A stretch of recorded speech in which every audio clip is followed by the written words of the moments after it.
इसमें भी जो कंसेप्ट वाला पार्ट। हाँ जी बताओ सर। जैकेट कहाँ से ली? बच्चा कहीं घूमने गए तो वहां मिल गई यार। अच्छी लग रही सर। थैंक यू जी, थैंक यू। देखो बच्चा इसको कंप्लीट कर ले। आज ये लास्ट टॉपिक है मैग्नेटिक फोर्स एंड टॉर्क में। दो जैसे हमने हमेशा केसेस लिए हैं तो इसमें भी दो केसेस लेंगे। दो सिचुएशंस आएंगी। एक सिचुएशन आती है जहां पर मैग्नेटिक फील्ड की वैल्यू यूनिफॉर्म दी जाएगी आपको, और एक सिचुएशन वो आएगी जहां पर मैग्नेटिक फील्ड की वैल्यू नॉन यूनिफॉर्म आएगी। तो फिर से ना ये आपका कंसेप्ट लिस्ट है। मैं बार बार कंसेप्ट लिस्ट की तरफ इसलिए तुम लोग को कह रहा हूँ, टाइम कम है, एग्जाम नियर अबाउट है, तो आप कुछ ये फॉर्मूले जरूर आपको याद करके जाने चाहिए एग्जाम टाइम पर। यूनिफॉर्म मैग्नेटिक फील्ड के केस में अगर हम कोई भी एक लूप ले ले और उसके ऊपर फोर्स और टॉर्क कैलकुलेट करने को दिया जाए, तो देखो यूनिफॉर्म मैग्नेटिक फील्ड का जब भी कोई केस होगा तो नंबर वन कंसेप्ट कि जो फोर्स लिखोगे आप लूप के ऊपर, फोर्स ऑन अ लूप, कैसा भी लूप हो, सर्कुलर लूप हो, ट्रायंगुलर लूप हो, स्क्वायर लूप हो, रेगुलर हो, इरेगुलर हो, कैसा भी लूप है, अगर मैग्नेटिक फील्ड की वैल्यू यूनिफॉर्म दी जा रही है तो नेट फोर्स उस पूरे लूप के ऊपर 100% जीरो के बराबर आएगा। Total force will be equal to zero. और अगर टॉर्क की बात करते हो तो torque on a loop it is given by cross product होता है यहाँ पर बिटवीन द टू वेक्टर्स, जिसमें एक मैग्नेटिक फील्ड का वेक्टर लेंगे और दूसरा उस लूप का मैग्नेटिक मूवमेंट, जो कि लास्ट क्लास में आपको कैलकुलेट करना बताया गया है कि मैग्नेटिक मूवमेंट किसी भी लूप का कैसे फाइंड आउट किया जा सकता है। एम क्रॉस बी, ठीक है, इसको आप यूज करोगे for the calculation of torque and the net force will be zero. But ये कंसेप्ट आपको माइंड में रखना पड़ेगा only when the B is non uniform और बी इज यूनिफॉर्म। बी अगर यूनिफॉर्म है तो ये दोनों रिजल्ट्स, और अगर बी नॉन यूनिफॉर्म है तो कोई पहले से डिफाइंड रिजल्ट नहीं है, नो प्री डिफाइंड रिजल्ट, कुछ भी पहले से डिफाइन नहीं कर पाएंगे कि फोर्स जीरो आएगा कि टॉर्क कितना आएगा। ये प्रॉब्लम टू प्रॉब्लम चेंज होता रहेगा। That means question to question इसको हम कैलकुलस की हेल्प से करेंगे, इसको यूज ऑफ कैलकुलस। इतना सा कंसेप्ट आपको माइंड में रखना है। टॉर्क से रिलेटेड कोई भी क्वेश्चन आ रहा है तो इसमें एक बार फिर से वो दिक्कत जरूर आएगी बिकॉज क्रॉस प्रोडक्ट यूज कर रहे हो,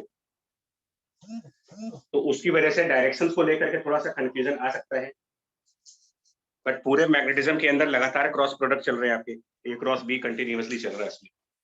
तो एक बात हमने आपसे पिछली क्लास में कहा था कि जो ये मैग्नेटिक मूवमेंट आप देखते हो, इसके बारे में magnetic movement,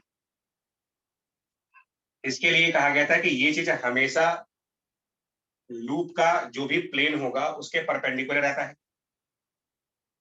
always perpendicular to plane of loop. इसके लिए लास्ट क्लास में डिस्कस हुआ था।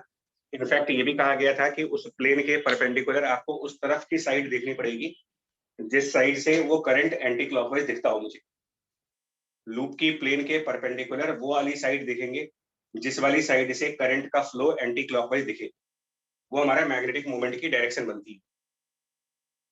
और मैग्नेटिक फील्ड की अपनी एक डायरेक्शन क्वेश्चन में दी जाएगी, न्यूमेरिकल्स में दी जाएगी। तो नेचुरल सी बात है कि जब इनका क्रॉस प्रोडक्ट लिया जाएगा, एम क्रॉस बी जब करेंगे, तो जो टॉर्क वेक्टर आएगा, अगर मैग्नेटिक मूवमेंट प्लेन के परपेंडिकुलर है तो डेफिनेटली टॉर्क लूप की ही प्लेन में जाएगा क्रॉस प्रोडक्ट होने की वजह से। तो ये चीज आपको ध्यान रखनी है टॉर्क के बारे में कि इसका जो डायरेक्शन होगा it is always in plane of loop, always. Torque हमेशा लूप की प्लेन में होगी।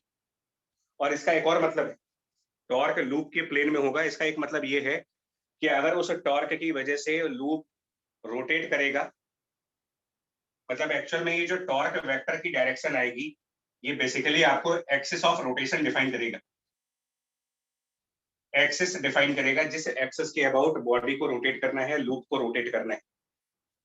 यानी मैग्नेटिज्म के अंदर एक बात बिल्कुल कंफर्म है मैग्नेटिज्म के अंदर कि अगर मैग्नेटिक फील्ड के टॉर्क की वजह से कभी भी कोई लूप रोटेट करेगा तो एक्सिस ऑफ रोटेशन हमेशा ही लूप के प्लेन में, इन प्लेन ऑफ लूप।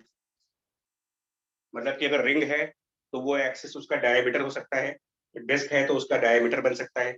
ये बात आप हमेशा अपने माइंड में रखोगे, axis of rotation in the plane. Exact direction हमको m क्रॉस b से निकालनी पड़ेगी। एक एग्जांपल के थ्रू दिखाते हैं इसको। Exact direction m cross b से जब निकालेंगे तो अभी इसको होल्ड कर लो, इसको भी कुछ टाइम बाद हम न्यूमेरिकल्स करके दिखाएंगे।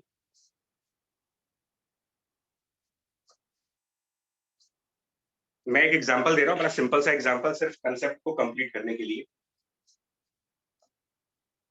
हमने यहाँ पर एक्स वाई प्लेन लिया, सपोज दैट ये एक्स एक्सिस हो गया, ये वाई एक्सिस हो जाए मान लो, और एक्स वाई प्लेन में अगर एक सर्कुलर लूप ले लें,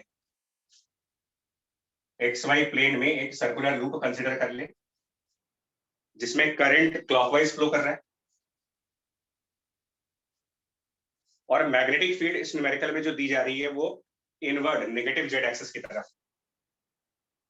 magnetic field inside negative Z axis. तो यूनिफॉर्म है, ये दिया गया आपको, और सर्किल का रेडियस भी दिया जा रहा है, रेडियस ऑफ सर्किल गिवन है, उसको स्मॉलर मान लेंगे, रेडियस को स्मॉलर मान लेंगे, वो डायग्राम में लिखेंगे नहीं, smaller is the radius of circle. तो स्टेप बाय स्टेप प्रोसीड करोगे आप, स्टेप बाय स्टेप। सबसे पहले इसके मैग्नेटिक मूवमेंट की डायरेक्शन देखो क्या आएगी। तो अगर ये लूप एक्स वाई प्लेन में है और रूल कहता है कि मैग्नेटिक मूवमेंट उस प्लेन के परपेंडिकुलर होगा, तो ये ऑब्वियस है कि इसका मैग्नेटिक मूवमेंट जो आएगा, एम वेक्टर जो आएगा इस क्वेश्चन में, वो जेड एक्सिस की तरफ होगा, जिसका magnitude current multiplied by the area होता है, current into area which is pi are square. अब ये देखना है आपको कि पॉजिटिव जेड एक्सिस होगा या नेगेटिव जेड एक्सिस होगा। Negative. Negative, negative obviously, because हम लोग इस समय बोर्ड के सामने खड़े हैं और बोर्ड के सामने अगर ये क्लॉकवाइज डायरेक्शन बन रही है तो बाहर की साइड पॉजिटिव जेड एक्सिस है, पॉजिटिव जेड की साइड से क्लॉकवाइज करंट है तो नेगेटिव जेड की साइड से ये एंटी क्लॉकवाइज करंट होगा। सो मैग्नेटिक मोमेंट माइनस के है। मैग्नेटिक फील्ड ऑलरेडी न्यूमेरिकल में दिया गया है आपको। So magnetic field B vector is already given as B, इसको बी नॉट कह देते हैं। सो बी नॉट, बट वो भी आता है माइनस के कैप। नाउ इस केस में अगर पूछा जाए कि टॉर्क कितना लगेगा भाई, एम और बी दोनों सेम डायरेक्शंस के वेक्टर हो गए, ये भी माइनस के हो गया, ये भी माइनस के आ गया, दोनों वेक्टर सेम डायरेक्शंस में चले गए। और सेम डायरेक्शन के वेक्टर्स में जब भी आप क्रॉस प्रोडक्ट यूज करोगे सेम डायरेक्शन वेक्टर्स में, that cross product will be zero, मतलब कि इस क्वेश्चन में टॉर्क की वैल्यू जीरो आ जाएगी। और फोर्स परमानेंट जीरो है, force on the loop uniform magnetic field में हमेशा ही जीरो मिलना है आपको। दैट मींस इस केस में फोर्स भी जीरो आएगा, टॉर्क भी जीरो आएगा। और मैकेनिक्स में जब ये दोनों चीजें जीरो हो जाती हैं, किसी बॉडी के ऊपर फोर्स और टॉर्क दोनों चीजें जीरो आ जाए, तो हम ये कहते हैं कि ये ऑब्जेक्ट एक स्टैटिक इक्विलिब्रियम की कंडीशन में, object is in the static equilibrium condition. पहला बेसिक एग्जांपल से मैंने कहा था।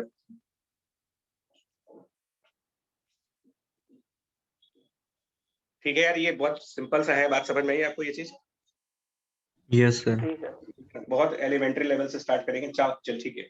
अब एक काम करेंगे, सपोज मैग्नेटिक फील्ड की डायरेक्शन चेंज कर लेते हैं। मैग्नेटिक फील्ड की डायरेक्शन इनवर्ड ना होकर के मैग्नेटिक फील्ड की जो डायरेक्शन है वो लेट्स से वाई एक्सिस की तरफ है, direction of magnetic field along the Y axis. अगर मैग्नेटिक फील्ड वाई एक्सिस की तरफ चला गया तो यहाँ पर बी नॉट जो माइनस के कैप आप लिख रहे थे ये बदल जाएगा, naught is B naught into J cap. अब इनका क्रॉस प्रोडक्ट निकालें, अगर एम क्रॉस बी अगर आप फाइंड आउट करें, एम क्रॉस बी अगर यहाँ पर निकालते हैं देखो क्या बनेगा, torque which is M cross B. तो मैग्नीट्यूड वाइज वो बन जाएगा B naught into I into pi are square magnitude wise. और डायरेक्शन वाइज क्या बनेगा वो?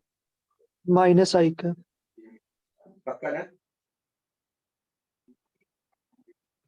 B naught I pi are square सही आंसर है। एम क्रॉस बी मतलब कि minus K cross J, minus K cross J which is basically J cross के। आई cap आएगा plus I cap, I think yes yes sir. Plus positive I cap. तो अब इसको समझोगे आप कि इसमें क्या मतलब है। ये जो B naught I pi are square देख रहे हो आप, मतलब आई कैप के पहले वाली चीज, ये टॉर्क का मैग्नीट्यूड है, मॉडुलस है उस टॉर्क का।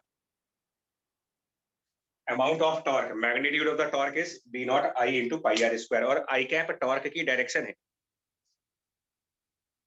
आई कैप टॉर्क की डायरेक्शन होने का मतलब इस फिगर में जो टॉर्क वेक्टर बनेगा, वेक्टर टॉर्क, उसका डायरेक्शन पॉजिटिव एक्स एक्सिस की तरफ अगर आ रहा है, तो ये चीज आपके लिए डायरेक्शन ऑफ टॉर्क हुआ टुवर्ड्स पॉजिटिव एक्स एक्सिस। और जिसको हम टॉर्क की डायरेक्शन कह रहे हैं वो बेसिकली वो एक्सेस होगी जिसके अबाउट ये लूप रोटेट करने की टेंडेंसी रखेगा, अगर ये फ्री स्टेट में है तो। फ्री स्टेट का मतलब अगर हमने इसको क्लैंप नहीं कर रखा है, उसमें हिंज नहीं लगाई हुई है, कोई फ्रीली रखा है, ऑब्जेक्ट फ्री है रोटेट करने के लिए, तो फिर ये रोटेट करेगा उसी एक्सिस के अबाउट जिस एक्सिस के पैरेलल टॉर्क वेक्टर की डायरेक्शन जारी होगी। तो टॉर्क वेक्टर एक्स एक्सिस के पैरेलल है, इसका मतलब ये लूप अगर रोटेट करेगा तो about an axis which is parallel to this X direction, X direction के पैरेलल वाली एक्सिस पर रोटेट, यही मैंने यहाँ पे लिखा है। जो डायरेक्शन टॉर्क वेक्टर की बनेगी वो एक्सिस ऑफ रोटेशन को डिफाइन कर देगा आपका, और ये एक्सिस लूप की प्लेन में ही है, इसी लूप के प्लेन में है। दैट मीन्स कि ये जो लाइन है रेड कलर से जिसको टॉर्क दिखा रहे हो, ये इस लूप का डायमीटर हुआ। और इतना मैं बार बार क्यों कह रहा हूँ कि एक्सिस ऑफ रोटेशन को आइडेंटिफाई करो, बिकॉज रोटेशन से रिलेटेड चैप्टर है, मोमेंट ऑफ इनर्शिया से रिलेटेड चैप्टर है। अगर हमारी एक्सिस का डिसीजन गलत हुआ तो मोमेंट ऑफ इनर्शिया भी गलत हो जाएगा और करस्पॉन्डिंग सारे आंसर गलत आएंगे। तो identification of axis about which the body will rotate, because torque का मतलब ही होता है टर्निंग इफेक्ट, टॉर्क लगना मतलब रोटेशन।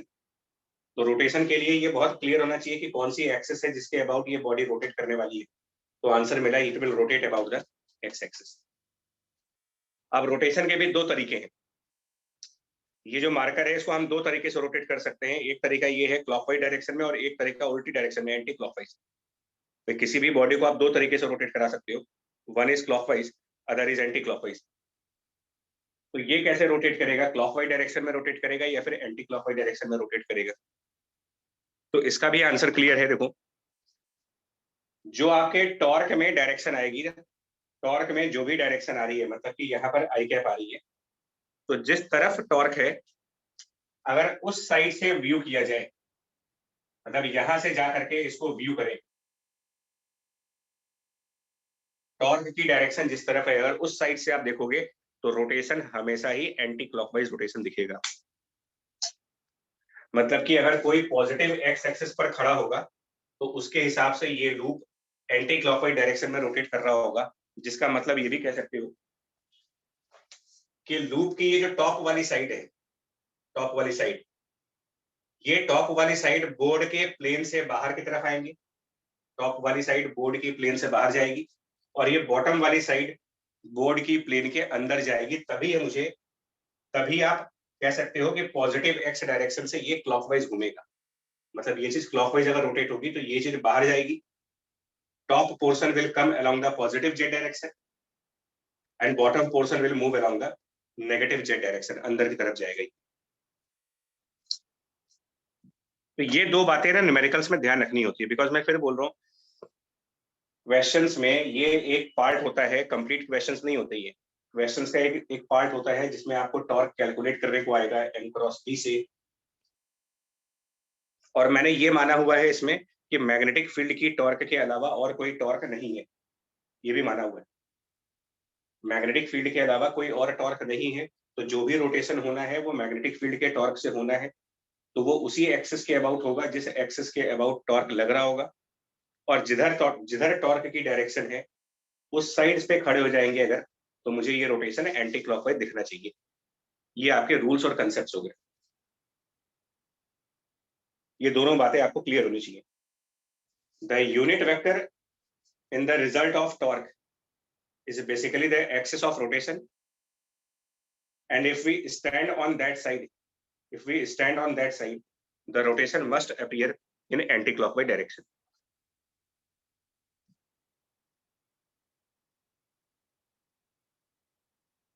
यहाँ तक का कंसेप्ट क्लियर हुआ? Yes sir. ठीक, ये बातें लिख ली, यही आपका कंसेप्ट है। अब हम इसके ऊपर सिर्फ प्रॉब्लम्स करने जा रहे हैं सर। तो हाँ पूछो sir axis of rotation sir x axis होगा कि सर कोई एक्सिस जो एक्स एक्सिस के पैरेलल होगी? देखिए वो हाँ गुड क्वेश्चन की इसमें देखिए एक्सिस ऑफ रोटेशन क्या होगा वो एक्चुअली इस पे डिपेंड करता है कि अगर ऑब्जेक्ट फ्री है, मतलब बिना किसी क्लैंप के, कोई हिंज नहीं है उसमें, यस तो कोई भी दुनिया में कोई भी फ्री ऑब्जेक्ट्स जो होते हैं, एनी फ्री ऑब्जेक्ट, वो रोटेट करते हैं अपने सेंटर ऑफ मास के अबाउट। ओके सर अगर फ्री ऑब्जेक्ट्स होते हैं, अगर आपने हिंज लगा, जैसे दरवाजा है, घर का दरवाजा है तो उसमें हिंज लगा है, तो वो हिंज के अबाउट ही रोटेट करेगा और कहीं रोटेशन पॉसिबल नहीं है उसका। यस सर अगर बॉडी हिंज है तो जहां से हिंज करी गई वहां से एक axis parallel to the X axis बना करके रोटेशन दिखा देंगे इसका। मतलब एक्सिस होगा हमेशा एक्स एक्सिस के parallel, axis of rotation, axis of rotation will always be parallel to the X axis. If it is free object, then it will pass through center of mass, and if it is clamped object, then the same axis will pass through the hinge or point of clamp, but it will remain parallel to the x-axis. Okay sir ठीक है, ये concept हो गया। Sir वो parallel भी हो सकता है और x axis he axis of rotation भी हो सकता है? वो डिपेंड करता है ना कि centre of mass x axis पर है या नहीं है। ओके सर देखिए एक्सिस ऑफ रोटेशन दो जगह से ही पास हो सकती है। हम्म। किसी रोटेटिंग बॉडी की एक्सिस या तो उसके सेंटर ऑफ मास से पास होती है अगर वो ऑब्जेक्ट फ्री है, यस सर या फिर उसके हिंज वाले पॉइंट से पास होती है। और ये क्वेश्चन में हमें बताना पड़ता है कि बॉडी हिंज है या फ्री रखी हुई है। ओके सर ठीक है, एज एग्जांपल ना यार, देखो आप स्टडी टेबल पर अपना एक पेन रख लो, तो पेन को जब आप स्टडी टेबल पर रखोगे तो वो हिंज हुआ या फ्री हुआ? अब pen placed on the table, sir free free है ना, उसको उठा के कहीं भी रख सकते हो। यस सर अब उसके आप किसी एक एंड को कैरम की तरीके से हिट करो, किसी एक एंड को कैरम की तरीके से हिट करके देख लो, वो घूम जाता है। यस सर किसके अबाउट घूम रहा है आप खुद देख सकते हो, वो अपने सेंटर के अबाउट घूम रहा है या किसी और पॉइंट के अबाउट घूम रहा है, क्लियरली देख सकते हो सेंटर के अबाउट। तो कोई भी फ्री ऑब्जेक्ट होगा वो रोटेट हमेशा अपने सेंटर ऑफ मास के अबाउट ही करेगा। ओके या फिर वो हिंज है तो हिंज के अबाउट करेगा। दो ही ऑप्शंस होते हैं, तीसरा कुछ नहीं बनेगा। ओके ठीक है, सो अब इसकी एप्लीकेशन पार्ट पे आ रहा है, कंसेप्ट पार्ट ओवर हो गया हमारा। नाउ एप्लीकेशन पार्ट्स पर।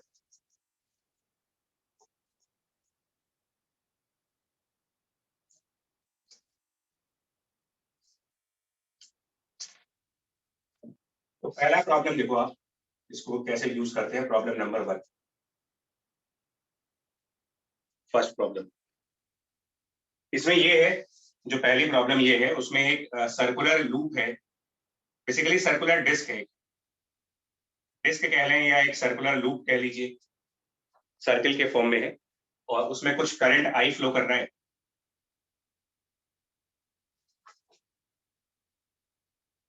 मैं डायग्राम को थोड़ा सा समझाऊंगा। ये जो डिस्क मैं बनाने जा रहा हूँ, पहले बोल दे रहा हूँ आपको, ये डिस्क जो बनाएंगे वो इस व्हाइट बोर्ड के परपेंडिकुलर प्लेन में है ऐसे, लेकिन उसका फिगर जो हम बना रहे हैं वो थोड़ा सा समझिएगा।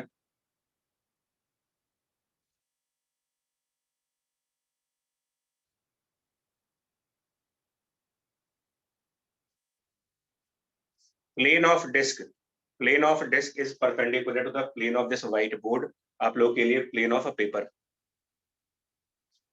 और इसके सेंटर से कोई एक्सिस पास हो रही है, इसके सेंटर से कोई एक एक्सल कह सकते हो, जैसे व्हील्स में होता है, पहियों में होता है। और इसको दोनों एंड से इसको हमने क्या किया, बाय सम स्ट्रिंग, बाय सम स्ट्रिंग इसके एक्सल को हम लोगों ने हैंग किया हुआ है। मतलब इसको हैंग किया हुआ है, एक पहिए को, एक व्हील को हैंग किया हुआ है फ्रॉम द 2 पॉइंट्स। तो ये आपका स्ट्रिंग 1 हो गया और ये स्ट्रिंग 2 हो गया, स्ट्रिंग 1 स्ट्रिंग 2। और बीच में एक एक्सल लगा रखी गई है जिसकी कुछ लेंथ है, इस तरफ भी एल लेंथ है और इस तरफ भी एल लेंथ है। उसके अलावा जो ये डिस्क है, इसके सरकमफ्रेंस पर, डिस्क की सरकमफ्रेंस पर चार्जेस डिस्ट्रीब्यूटेड है, इसके सरकमफ्रेंस पर चार्जेस हैं और उनका अमाउंट कैपिटल क्यू है। सरकमफ्रेंस पर कैपिटल क्यू अमाउंट का एक चार्ज। पूरे सरकमफ्रेंस पर है, charge capital Q distributed along the circumference, surface पर कोई चार्ज नहीं है, सिर्फ सरकमफ्रेंस पर है कैपिटल क्यू का चार्ज, और ये डिस्क ओमेगा स्पीड से रोटेट कर रही है अपने एक्सल के अबाउट एक कांस्टेंट एंगुलर स्पीड से, कांस्टेंट एंगुलर स्पीड ओमेगा से ये रोटेट हो रहा है।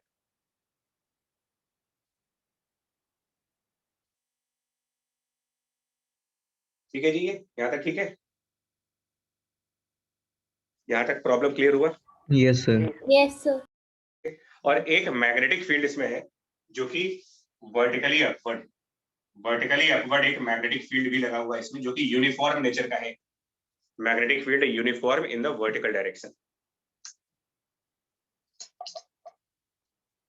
डायग्राम की क्लैरिटी के लिए, बिकॉज क्वेश्चन का क्लियर होना बहुत जरूरी होता है, तो ये लाइन अपने वाई एक्सिस मान ली, जो ये एक्सल है उसको हम एक्स एक्सिस मान लेते हैं, और ऐसे बाहर की साइड हम जेड एक्सिस मान लेते हैं, एक्स वाई जेड, यानी कि डिस्क की प्लेन कौन सी है, डिस्क हमारी कौन सी प्लेन में है इस फिगर के हिसाब से, वाई जेड प्लेन। ठीक है, ये अंडरस्टैंडिंग जरूरी होता है यार, क्योंकि ना प्रॉब्लम अगर समझ में नहीं आएगा तो सोल्यूशन कैसे निकालेंगे उसका। तो disc is in the Y Z plane, उसका एक्सल एक्स एक्सिस हुआ, magnetic field positive Y axis की तरफ है, पॉजिटिव वाई डायरेक्शन में, और अब मेरा क्वेश्चन ये है दोनों स्ट्रिंग्स में टेंशन फोर्स कितनी लग रही होगी, स्ट्रिंग 1 और स्ट्रिंग 2 में टेंशन फोर्स निकालनी है, और इस डिस्क का मास भी दिया हुआ है, mass of disc will be m, how much will be tension force in the disc, in the string, sorry string 1 में और स्ट्रिंग 2 में टेंशन फोर्स क्या लगेगी, ये क्वेश्चन है, और ये डिस्क इक्विलिब्रियम के स्टेज में है।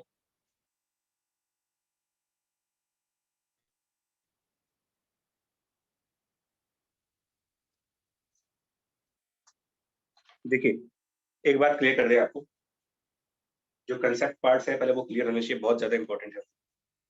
अभी हम लोगों ने कहा था कि जो टॉर्क मैग्नेटिज्म के थ्रू आएगा, मतलब टॉर्क मैग्नेटिक फील्ड का जो आएगा, टॉर्क ऑफ मैग्नेटिक फील्ड, ये तो जस्ट नाउ आपको फॉर्मूला बताया गया है कि it is m cross b होता है, m क्रॉस b, जस्ट अभी इसी के बारे में बताया। ये एक कंसेप्ट आपको ये रखना है, दूसरा कंसेप्ट ये रखना है, in general torque by any force, मतलब ये रोटेशनल मैकेनिक्स का एक बेसिक पॉइंट है, किसी भी फोर्स की टॉर्क निकालने का जो बेसिक रूल है क्या है, फोर्स, अगर कोई फोर्स है और उसकी टॉर्क कैलकुलेट करनी हो तो आप फंडामेंटल क्या लगाते हो, torque by some force equal to, ये भी क्रॉस प्रोडक्ट है बिटवीन आर एंड एफ, ये जनरलाइज रूल है, किसी भी फोर्स का टॉर्क कैलकुलेट करेंगे by the cross product of R cross F. अब इसमें आर क्या चीज है,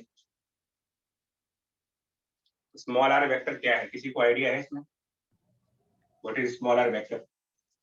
तो परपेंडिकुलर डिस्टेंस, वो परपेंडिकुलर डिस्टेंस नहीं है सर, एक्सिस से point of application of force तक की distance। हाँ, पोजीशन वेक्टर, आर वेक्टर। देखिए टॉर्क जो होता है वो एब्सोल्यूट चीज नहीं है, मतलब टॉर्क जो है वो रिलेटिव टर्म में आता है, किसी पॉइंट के रिलेटिव डिफाइन किया जाता है इसको। मतलब जब हम ये कहते हैं ना कि टॉर्क बाय एनी फोर्स, मैं थोड़ा इसके ऊपर आ जाता हूँ, टॉर्क बाय एनी फोर्स जब आप डिफाइन करने की बात करते हो तो वहां पर हमेशा ये बताना पड़ता है torque by any force relative to some point, मतलब कोई ना कोई एक रेफरेंस पॉइंट होगा जिसके अबाउट टॉर्क को डिफाइन किया जाता है। एक्चुअली रोटेशनल मैकेनिक्स में जितनी भी चीजें आप डिफाइन करते हो वो सब रिलेटिव है, moment of inertia about some axis, torque about some point, angular momentum about some point, ये एब्सोल्यूट चीजें नहीं होती, तो that must be relative to some point, relative some point, reference point, किसी न किसी रेफरेंस पॉइंट के अबाउट।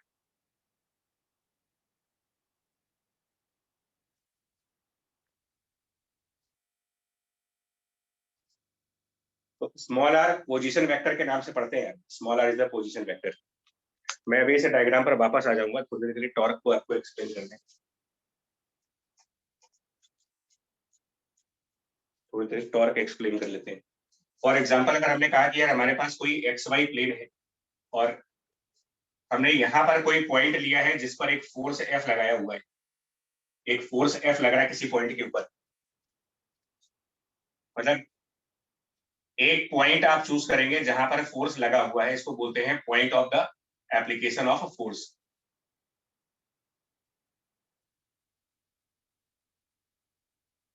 और मान लिया जाए ओरिजिन को हम अपना रेफरेंस पॉइंट बोलते हैं। रेफरेंस पॉइंट का मतलब हुआ जिसके अबाउट टॉर्क निकालना है आपको। टॉर्क में दो पॉइंट्स का क्लैरिटी चाहिए आपको, दो पॉइंट्स की क्लैरिटी होनी चाहिए। एक वो पॉइंट जहां पर फोर्स लग रहा है और एक वो पॉइंट जिसके अबाउट टॉर्क कैलकुलेट कर रहे हो। दोनों का बहुत क्लियर इंफॉर्मेशन चाहिए। तो रेफरेंस से जिस पॉइंट पर फोर्स लगा है उसको आप मिला दो तो ये बन जाता है आपके लिए वेक्टर आर। रेफरेंस से इस पॉइंट को कनेक्ट करेंगे तो ये वेक्टर आर, इसी को पोजीशन वेक्टर कह रहे हैं यहाँ पर, आर वेक्टर। मतलब आर वेक्टर बेसिकली एक ऐसा वेक्टर है जिसका टेल पॉइंट वहां पे होगा जिसके अबाउट टॉर्क निकालनी है, और उसका टिप हेड पॉइंट वहां पर होगा जहां पर फोर्स लग रही है। और इनके क्रॉस प्रोडक्ट से टॉर्क की वैल्यू आएगी, आर क्रॉस एफ करके हमारा टॉर्क आता है।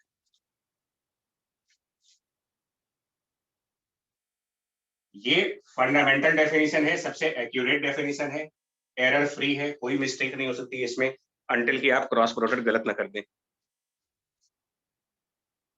और यहीं से हम क्या करते हैं, जब मैग्नीट्यूड की बात कर रहे होते हैं, मैग्नीट्यूड ऑफ टॉर्क कैलकुलेट कर रहे होते हो, तो आप देखते हो magnitude of R into magnitude of the force और इनके बीच sine of theta, A cross B का कंसेप्ट करते हुए, ए बी साइन थीटा करते हुए।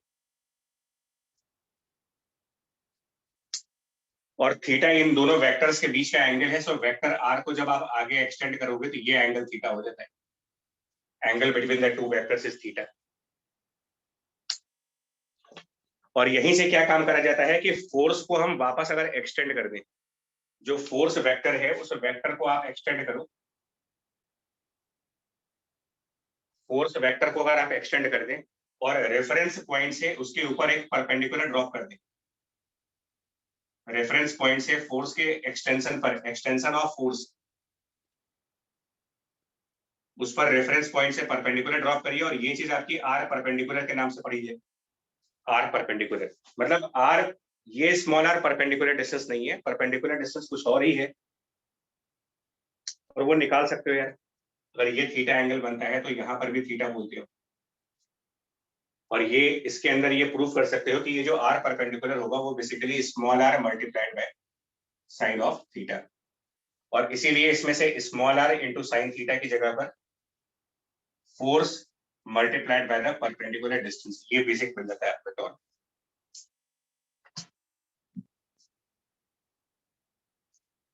टॉर्क का मैग्नीट्यूड निकालने के लिए फोर्स इंटू परपेंडिकुलर डिस्टेंस करते हो, लेकिन अगर टॉर्क का मैग्नीट्यूड और डायरेक्शन दोनों चाहिए आपको, तो मैं एडवाइस ये करूंगा कि आप आर क्रॉस एफ करें, क्रॉस प्रोडक्ट लें, मेरी ये अपनी एडवाइस है। और स्पेशली मैग्नेटिज्म के अंदर तो खास तौर पे बोलूंगा कि टॉर्क के क्वेश्चंस करने के लिए आप आर क्रॉस एफ को ही यूज करिए।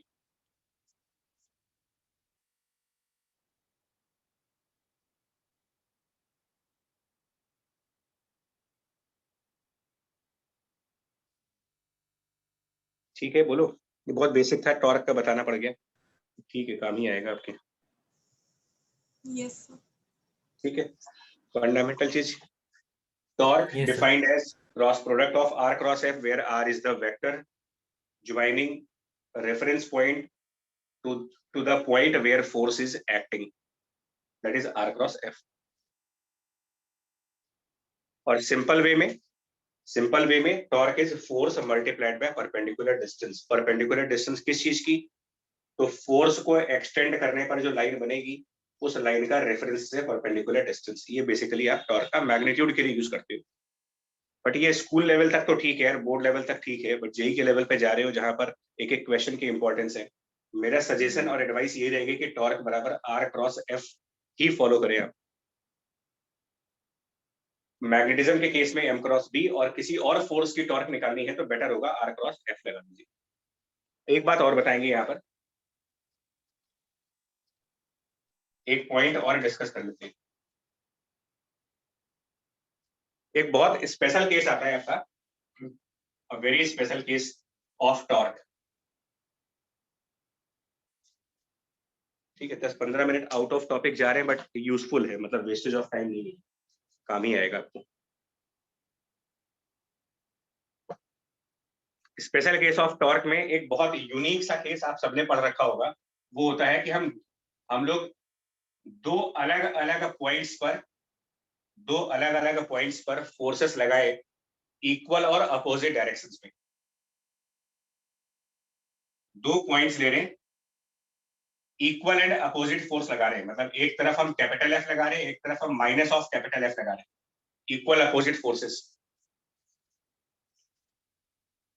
मतलब पेयर ऑफ फोर्स बोलते हो आप, पेयर ऑफ फोर्स, दो फोर्स इक्वल अपोजिट, बेसिकली इसको कपल ऑफ फोर्सेस भी कहा जाता है।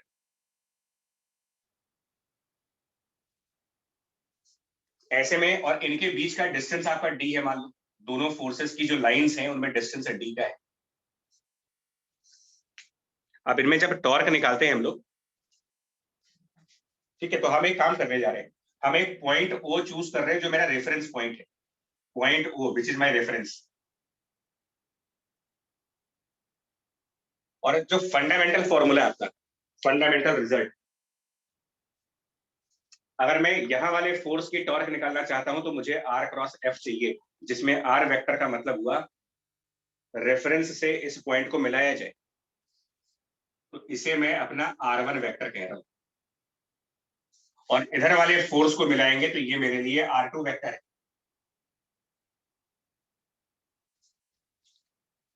तो as per the definition and rule, इसको मैं फिलहाल F1 कर दे रहा हूं और सिंप्लिसिटी के लिए इसको F2 कर दे रहे हैं, बाद में दोनों का मैग्नीट्यूड बराबर कर देंगे, अभी क्लैरिटी के लिए किया है F1 F2। तो F1 की टॉर्क अगर आप निकालोगे बाय दिस डेफिनेशन, तो वो लिखी जाएगी R1 क्रॉस F1, ये टॉर्क बाय F1 हुआ एज पर दिस रिजल्ट। और F2 की टॉर्क R2 क्रॉस F2, और इसको हम कहेंगे कि ये हमारा टोटल टॉर्क है, ये नेट टॉर्क की वैल्यू होगी, मतलब अगर एक से ज्यादा फोर्स है तब भी यही काम करेगा। अब इसमें स्पेशल बात क्या है ना, अगर F1 F2 के मैग्नीट्यूड बराबर है और डायरेक्शन जस्ट अपोजिट है, F1 F2 सेम मैग्नीट्यूड के हैं लेकिन डायरेक्शंस में अपोजिट हो जाए, तो ये बड़ा यूनिक रिजल्ट आता है इसका। क्या बन जाएगा यार, अगर आप F1 वेक्टर को कैपिटल F लिख दें और F2 वेक्टर जो है, मतलब कुल मिलाकर के F1 और F2 के बीच में एक माइनस का साइन, यानी कि F2 is minus times of F1, which means कि they are equal in magnitude but opposite in the directions। Check कर लो जरा, ऐसे में अगर मैं F2 को माइनस F1 कर दूं, F2 वेक्टर को रिप्लेस करके माइनस F1, यहां पर माइनस F1 लाऊं, तो क्या ऐसा लिखा जा सकता है कि R1 minus R2 cross F1? Yes sir. अगर F2 को, हाँ, अगर F2 को माइनस F1 कर देंगे तो ये चीज बनेगी। और R1 माइनस R2 क्या है, देखो जरा, R1 minus R2, R1 minus R2 की वैल्यू देखिएगा। अगर मैं यहां पर एक डी वेक्टर इंट्रोड्यूस कर दूं, ये एक डी वेक्टर इंट्रोड्यूस कर देंगे और ट्रायंगल लॉ यूज करें वेक्टर्स का ट्रायंगल लॉ, क्या ये सही है कि R2 प्लस डी बराबर R1, R2 vector plus D vector बराबर R1 वेक्टर? Yes sir. तो R1 माइनस R2 क्या बनेगा? D vector. डी, यानी कि now the torque is D cross F1।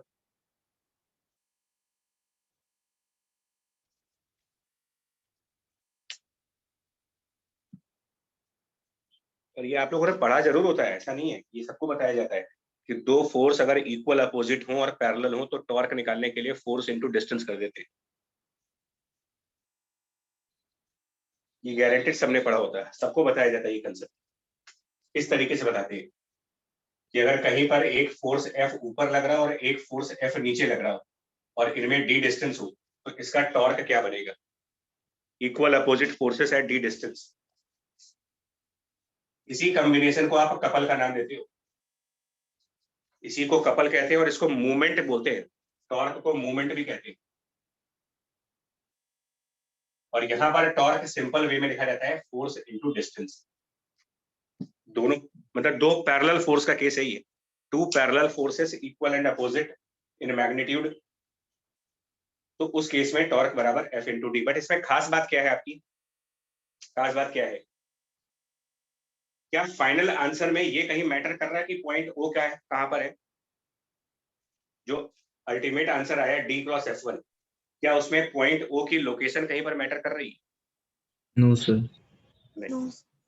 मतलब क्या हो रहा है इसमें कि ऐसे केसेस में जब हम टॉर्क फाइंड करते हैं बाय फोर्स इनटू डी, तो हमारा ये टॉर्क अब कौन से पॉइंट के अबाउट कैलकुलेट किया जा रहा है उसके इंडिपेंडेंट हो जाता है। और ऐसे ही टॉर्क्स को मूवमेंट कहा जाता है, इसको मूवमेंट ऑफ फोर्स बोलते हो आप टॉर्क को। लेकिन हम सभी टॉर्क्स को मूवमेंट नहीं कहते, मूवमेंट उन टॉर्क्स को कहा जाता है जिन टॉर्क्स की वैल्यू रेफरेंस पॉइंट के इंडिपेंडेंट चल रही है। और मूवमेंट ऑफ फोर्स यानी कि कपल ऑफ फोर्स का मतलब होता है दो फोर्सेस जो पैरेलल हों, उनके बीच कुछ डिस्टेंस हो और वो सेम मैग्नीट्यूड के हों, अपोजिट डायरेक्शंस की हों, उनका टॉर्क F इंटू डी। इसको एक और वे में आप ये भी कह सकते हो, ऐसी कंडीशन में नेट फोर्स कितना आएगा, अगर एक F ऊपर और एक F नीचे, तो रिजल्टेंट फोर्स कितना आएगा अगर कैलकुलेट करने को दिया जाए लॉ ऑफ वेक्टर के हिसाब से नेट फोर्स की वैल्यू। तो 0. एक 0 आ गया, F2 बराबर माइनस F1 है, दोनों का रिजल्ट 0 हो गया, नेट फोर्स बराबर 0। और हम इसको ये भी कह सकते हैं, इसको कहने का एक तरीका और ये भी होता है कि ये जो थ्योरी है वो सिर्फ दो फोर्सेस के लिए नहीं है, जहां पर भी रिजल्टेंट फोर्स 0 आएगी, किसी भी सिचुएशन में अगर रिजल्टेंट फोर्स की वैल्यू 0 आएगी, तो आपका जो रिजल्टेंट टॉर्क है वो इंडिपेंडेंट हो जाता है रेफरेंस पॉइंट के। और तब आपको ये बताने की जरूरत नहीं पड़ती है कि हम टॉर्क निकाल किसके अबाउट रहे हैं, बिकॉज किसी के अबाउट भी निकालोगे सेम ही आंसर आने वाला है। बट ये फीचर सिर्फ तभी मिलता है जब नेट फोर्स 0 हो। In case net force is 0, the total torque becomes independent of twice of reference point. हम कहीं पर भी चूज कर लेंगे पॉइंट, सेम आंसर आएगा टॉर्क का। Everywhere torque will be D cross F1।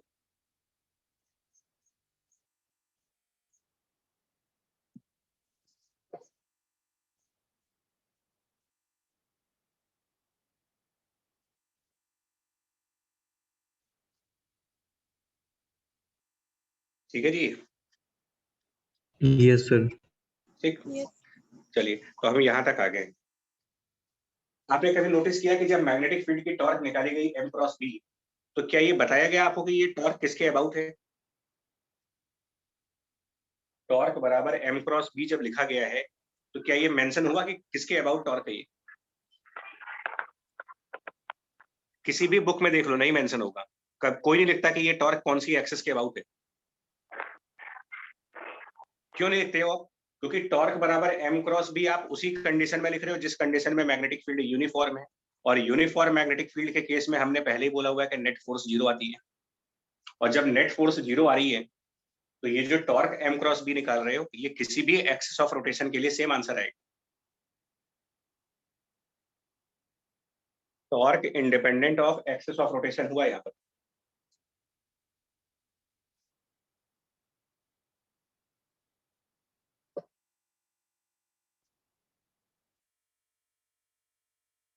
ये ना इतने, देखो हो सकता है आपको सुनने में लगे, लेकिन इनकी बड़ी इंपॉर्टेंस है। इन पॉइंट्स की काफी ज्यादा इंपॉर्टेंस होती है कि जब भी नेट फोर्स 0 होगा, टॉर्क हम किसी भी पॉइंट के अबाउट निकालेंगे, सेम ही आंसर आने वाला है। तो हमारी मर्जी पे डिपेंड करता है कि हम कौन सा पॉइंट चूज कर रहे जा रहे हैं टॉर्क कैलकुलेट करने के लिए। ये हमारी मर्जी पे डिपेंड करेगी।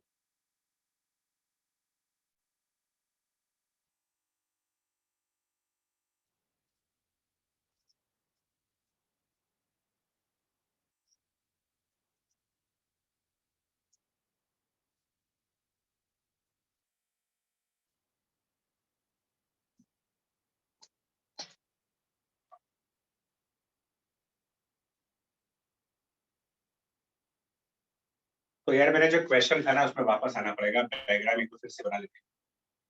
जो हमारा क्वेश्चन था वो कुछ ऐसे था, यहाँ पर पॉजिटिव चार्ज था। पूरा डायग्राम नहीं बनाएंगे, डायग्राम आप लोग के पास होगा, आप उससे समझ सकते हो। तो ये क्यू चार्ज था, ओमेगा से रोटेट हो रहा था, एल लेंथ यहाँ थी, एल लेंथ यहाँ थी, मैग्नेटिक फील्ड वाई डायरेक्शन में दिया हुआ था अभी, और इसका मास दिया है, इसका रेडियस दिया है, मास और रेडियस सब दिया हुआ। तो अगर आप इसके ऊपर टॉर्क्स कैलकुलेट करें, जैसे डिस्क के ऊपर कौन कौन से टॉर्क लग रहे हैं वो अगर कैलकुलेट किए जाए, और इन स्ट्रिंग्स में फोर्सेस दिखाई जाए, यहाँ पर एक T1 फोर्स है और यहाँ पर एक T2 फोर्स दिखाए, टेंशन फोर्सेस, उसके अलावा ग्रेविटी की फोर्स भी होगी, टेंशन फोर्सेस के अलावा यहाँ पर mg वाली फोर्स भी लगेगी, और अगर ये यूनिफॉर्म डिस्क है तो mg वाली फोर्स इसके सेंटर ऑफ मास के थ्रू दिखाई जाएगी डाउनवर्ड डायरेक्शन में, m इंटू जी। और इसके अलावा क्या मैग्नेटिक फील्ड से भी कोई फोर्स आएगा? यूनिफॉर्म मैग्नेटिक फील्ड है यहाँ पर, नो और सर। ये पूरा नहीं आएगा मैग्नेटिक। इससे एक और बात क्लियर नहीं हो गई कि नेट फोर्स 0 होने के बावजूद भी नेट टॉर्क आ सकती है। नेट फोर्स 0 होने के बावजूद भी टॉर्क तो हो सकती है ना उसमें, मतलब टर्निंग इफेक्ट तो आ सकता है। Yes sir. तो magnetic field free body diagram में कोई कंट्रीब्यूशन नहीं देगा, मतलब इससे कोई फोर्स नहीं आने वाली, लेकिन टॉर्क आने वाली है। मतलब फोर्सेस T1, T2 और mg ही रहेंगे इसमें। तो बैलेंसिंग करने के लिए, मतलब कि इक्विलिब्रियम पर जाने के लिए T1 प्लस T2 की वैल्यू m इंटू जी के बराबर होनी चाहिए। ये हमने फोर्स बैलेंस कर दिया है इक्विलिब्रियम के लिए। अब बात करते हैं टॉर्क क्या क्या लग रहे होंगे, कौन कौन से टॉर्क लग रहे होंगे। और मैंने जानबूझ करके ये क्वेश्चन इसलिए पिक किया है एग्जाम्पल के लिए, 2-3 तरीके के कंसेप्ट रिवाइज करने। चार्ज है, ओमेगा है, तो एक तो पहले आप करंट कैलकुलेट करोगे, charge multiplied by omega upon 2 pi, charge into frequency of revolution से करंट आता है।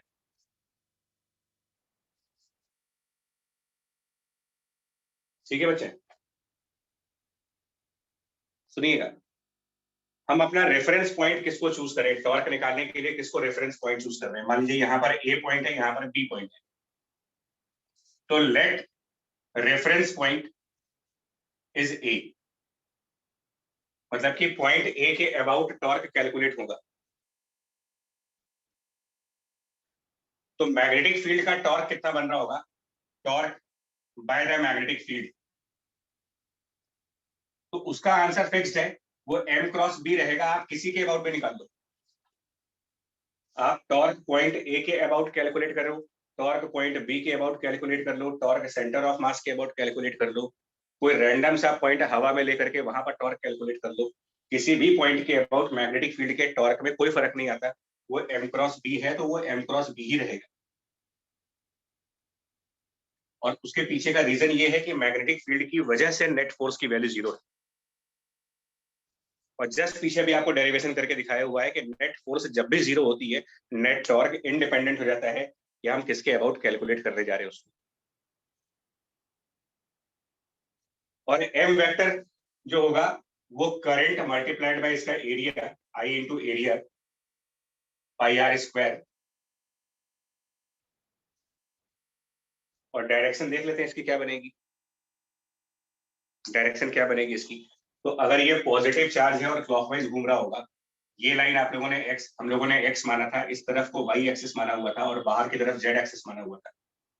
कोई बताएगा इसमें से मैग्नेटिक मोमेंट कौन सी डायरेक्शन में जाएगा इसका? पॉजिटिव चार्ज है सरकमफ्रेंस पर, क्लॉकवाइज घूम रहा है। तो माइनस है। माइनस। हाँ, मतलब जब ये ऐसे घूमेगा तो यही इसका करंट भी बन जाएगा, जिस तरफ ओमेगा होगा उसी साइड करंट बन जाएगा क्योंकि पॉजिटिव चार्ज। और कन्वेंशन में करंट उसी साइड दिखाई जाती है जिस तरफ पॉजिटिव चार्ज का मोशन हो रहा होता है। और मैग्नेटिक मोमेंट इसकी प्लेन के परपेंडिकुलर, तो इसका प्लेन YZ है, तो इसका मतलब मैग्नेटिक मोमेंट आई कैप आएगा। अब प्लस आई कैप आएगा कि माइनस आई कैप आएगा, उसके लिए देखना पड़ेगा किधर से ये एंटी क्लॉकवाइज है। उसका आंसर माइनस आई कैप है। तो मतलब m वेक्टर जो है वो माइनस आई कैप है, और b वेक्टर आपको y एक्सिस पे दिया जा रहा है, यानी कि j कैप दिया जा रहा है।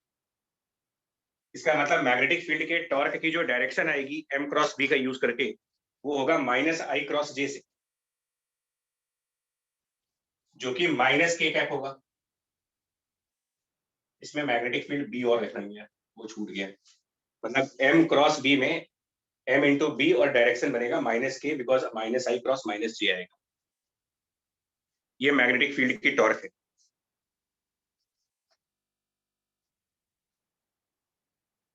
इसमें सिर्फ कॉन्सेंट्रेशन चाहिए आपको, और कुछ नहीं, डिफिकल्टी ऑफ कंसेप्ट नहीं है। इसके अलावा torque by some other forces, magnetic field के अलावा बाकी फोर्सेस भी तो हैं, तो torque bye T2 equal to, इसके लिए लगाएंगे R क्रॉस F, जिसमें R वेक्टर का मतलब आपको बताया था, जो आपका रेफरेंस पॉइंट है वहां से और जहां पर फोर्स लग रही है वहां तक का vector, from reference to the force. तो अगर हमारा रेफरेंस A पॉइंट है और T2 वाली फोर्स B पॉइंट पर लगी हुई है, तो इस केस में R वेक्टर ये बन जाएगा पॉइंट A से पॉइंट B तक का वेक्टर, पॉइंट A से पॉइंट B तक का वेक्टर ये बनेगा R वेक्टर। और पॉइंट A से पॉइंट B तक का जो वेक्टर है वो 12 है i cap cross T2, y direction में है ये j कैप, यानी इसकी वैल्यू बनेगी 12 T2 और i क्रॉस j k कैप। इसके अलावा mg का फोर्स है, उसकी एक टॉर्क आएगी, तो वो कितनी आएगी? Torque by mg, torque by mg equal to now reference point से और mg तक के पॉइंट का position vector from reference up to the center of mass, वो हो जाएगा li cap cross mg, direction इसका -j है, नेगेटिव y डायरेक्शन में mg, यानी ये वैल्यू बन जाएगी mgl i क्रॉस -j इज -k। इसके अलावा torque by T1, last torque by T1 कितना बनेगा? ये टॉर्क बाय T1 0 0 ये 0 होगा, क्योंकि फोर्स उसी पॉइंट पर है जो मेरा रेफरेंस पॉइंट है, तो R वेक्टर आएगा ही नहीं कोई। जो रेफरेंस है वहीं पर अगर फोर्स लगी है तो ये R वेक्टर 0 हो जाएगा, नल वेक्टर बन जाएगा, टॉर्क 0। तो ये तो एक नल वेक्टर आ गया। और इन सबका समेशन 0 कर दीजिए, टोटल टॉर्क बैलेंस होना चाहिए, नेट टॉर्क शुड बी 0। इन तीनों को ऐड करके 0 कर दीजिए, उससे T2 की वैल्यू आ जाएगी। तीनों टॉर्क ऐड करके 0 करेंगे, इन तीनों का समेशन 0 करेंगे तो वैल्यू ऑफ T2 आएगी। और जब वैल्यू ऑफ T2 आ जाएगी तो इक्वेशन 1 के थ्रू T1 की भी वैल्यू मिल जाएगी आपको।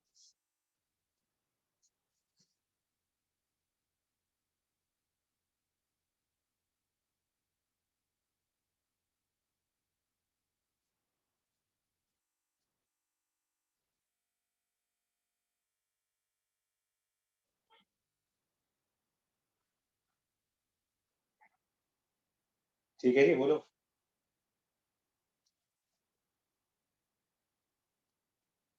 Yes, sir. सर हम्म, सर जब मैग्नेटिक फील्ड सर यूनिफॉर्म होगी तो sir force by magnetic field से 0 होगा कि सर एफ नेट 0 होगा? ये बच्चा पिछली वाली क्लास होनी की थी एक हम लोगों ने, Yes, जिसमें sir. एक पिछली वाली क्लास हमने की थी जिसमें मैग्नेटिक फील्ड की वजह से लूप में टेंशन निकाला था, फिर एक रेडियल sir. मैग्नेटिक फील्ड दिखाई थी आपको।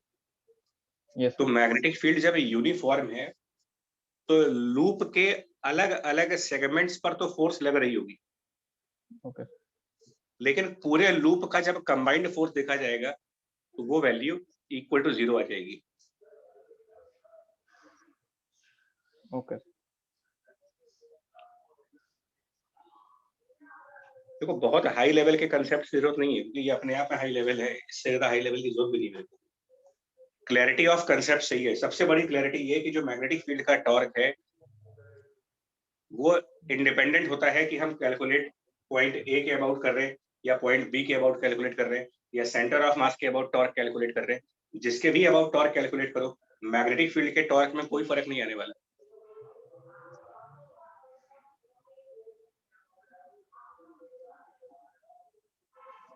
अगला क्वेश्चन देखो, इसको बैलेंस कर लेना यार, T2 आ जाएगा आपका, मतलब तीनों बैलेंस करोगे ना, इन तीनों का समेशन 0 करके T2 आ जाएगा, एंड देन उसके बाद T1 भी आ जाएगा।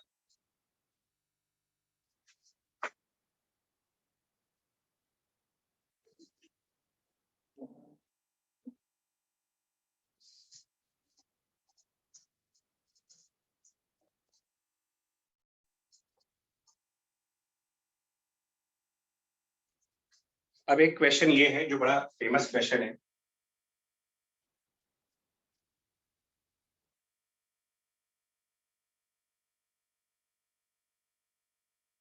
वो ये कहते हैं कि कोई एक टेबल पर हमने कोई एक स्क्वायर लूप या रेक्टेंगुलर लूप रखा है, एक टेबल है उसके ऊपर एक लूप है, रेक्टेंगुलर या स्क्वायर किसी भी फॉर्म में, स्क्वायर फॉर्म मान लेते हैं, एक स्क्वायर फॉर्म में इसके ऊपर एक लूप रखा जाए जिसकी साइड लेंथ ए है और उसमें एक क्लॉकवाइज या फिर एंटी क्लॉकवाइज कैसा भी एक करंट फ्लो हो रहा हो। ठीक है, मान लिया क्लॉकवाइज डायरेक्शन में इसमें करंट आई फ्लो कर रहा है, तो एक टेबल के ऊपर स्क्वायर लूप है, उसमें एक करंट आई फ्लो कर रहा है, और टेबल के पैरेलल ही मैग्नेटिक फील्ड है, मैग्नेटिक फील्ड टेबल की सरफेस के बिल्कुल पैरेलल है राइट साइड डायरेक्शन में, और ये लूप फ्री है, कोई क्लैंप नहीं है, कोई हिंज नहीं है, फ्री फ्री रखा जाए इसको, और इसका मास m है।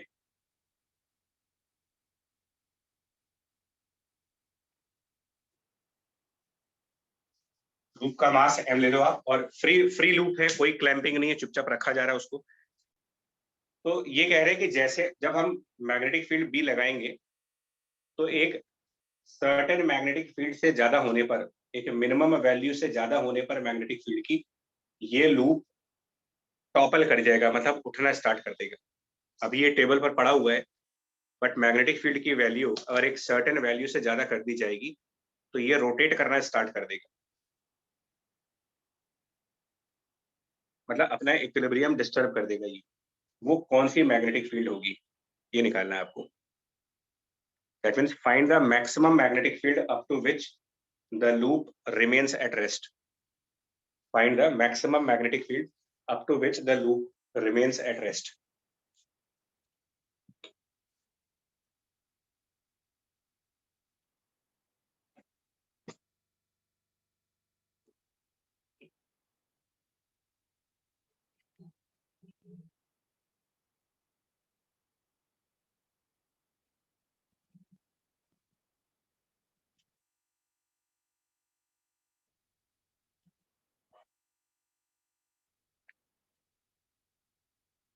इसमें फोर्सेस कौन कौन से लग रहे होंगे बता पाएंगे आप? इस लूप पर कौन कौन से फोर्सेस लगेंगे?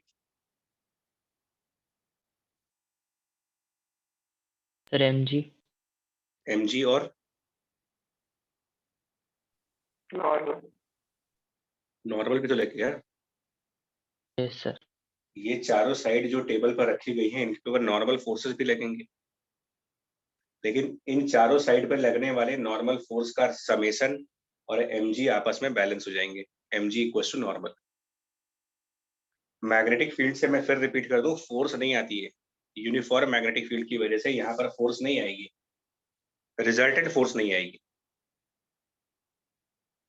ये मैग्नेटिक फील्ड इंडिविजुअली इसके चारों साइड पर फोर्स लगा सकती है, मैग्नेटिक फील्ड का इंडिविजुअली इन चारों साइड पे फोर्स लग सकता है, लेकिन वो इस तरीके से लगेगा कि टोटल फोर्स की वैल्यू 0 होगी। अब इसमें आएगा टॉर्क, है ना, टॉर्क। तो टॉर्क जो आएगा उसमें एक तो मैग्नेटिक फील्ड की टॉर्क आएगी, ठीक है, और दूसरा कौन सा आएगा देखिए आप। तो अब आप एक बार बताओ, ये लूप रोटेट करेगा तो कैसे करेगा यार? अगर कोई चीज मान लो टेबल पर रखी जाए, ये चीज टेबल पर रखी है, तो ये उठेगा कैसे, मतलब रोटेट कैसे होगा ये? अगर ये टेबल पर रखा है तो रोटेट, आपको नहीं लगता कि ये किसी एज के अबाउट ही रोटेट हो सकता है अपने? अगर इसको रोटेट करोगे आप, एक बुक रखी जाए और आपसे कहा जाए इसको रोटेट करिए, तो ये किसी न किसी एज के अबाउट ही तो रोटेट करेगा, कोई ना कोई तो एज बनेगी उसकी जहां पर रोटेट होगा वो। Yes sir. तो ये कौन सी एज के अबाउट रोटेट करेगा, ये क्वेश्चन अगर है आपसे। मान लो यहाँ पर एज नंबर 1 है, ये एज नंबर 2 है, ये एज नंबर 3, और सामने एज नंबर 4, तो अगर इस लूप को मौका मिलेगा तो ये रोटेशन कौन सी एज के अबाउट करना चाहेगा? तो फर्स्ट वाली। सर 1। ये देखना है आपको कि कहां पर रोटेट कर सकता है ये। देखिए उसका आंसर मिलेगा आपको, इसका मैग्नेटिक मोमेंट कौन से साइड पर हो गया? अगर आप इसका मैग्नेटिक मोमेंट का डायरेक्शन दिखाओ, टेबल से माइनस ऊपर के की तरफ कैप, जाएगा या टेबल से माइनस नीचे? एक। माइनस के। मतलब टेबल के नीचे आएगा ना वो, कुछ ऐसे आएगा मैग्नेटिक मोमेंट। और मैग्नेटिक फील्ड की डायरेक्शन आपको कुछ ऐसे दी गई है, कोऑर्डिनेट एक्सिस इन्वॉल्व करके देखें इसको, तो ये डायरेक्शन हमारे लिए वाई एक्सिस है मान लिया जाए, मैग्नेटिक फील्ड की डायरेक्शन को एक्स एक्सिस मान ले और ऊपर की डायरेक्शन को पॉजिटिव जेड एक्सिस मान ले। तो इसका मतलब magnetic moment minus K cap बन रहा है, मैग्नेटिक मोमेंट की डायरेक्शन बन रही है माइनस के कैप, और मैग्नेटिक फील्ड की डायरेक्शन बन रही है आई कैप। तो M cross B minus K cross I, minus of K cross I which is M cross B, वो माइनस जे कैप आ जाएगा, yes sir. Minus J cap. यानी कि टॉर्क की जो डायरेक्शन है वो नेगेटिव वाई एक्सिस की तरफ जा रही है, माइनस जे कैप टॉर्क आएगा मैग्नेटिक फील्ड की वजह से। मतलब इस साइड इधर नेगेटिव वाई डायरेक्शन में इस तरफ मैग्नेटिक फील्ड का टॉर्क आ रहा है, और जिधर मैग्नेटिक फील्ड का टॉर्क आ रहा है अगर वहां से देखा जाए, अगर यहां से खड़े होकर के देखा जाए उस साइड से जिस साइड मैग्नेटिक फील्ड की टॉर्क आ रही है, तो यहां से खड़े होकर देखने पर ये लूप एंटी क्लॉकवाइज रोटेट करना चाहिए। तो यहां से अगर मैं एंटी क्लॉकवाइज रोटेट कराऊं तो ये बताओ कौन सा एज टेबल से ऊपर उठेगा और कौन सा एज टेबल पे ही रह जाएगा इसका? अगर सामने इस तरफ से देखने पर ये एंटी क्लॉकवाइज घूमे तो क्या एज नंबर 3 ऊपर नहीं जाएगा यहाँ पर, अगर इसको एंटी क्लॉकवाइज घुमाना है तो फ्रंट साइड से, यानी थर्ड वाली एज ऊपर चली जाएगी।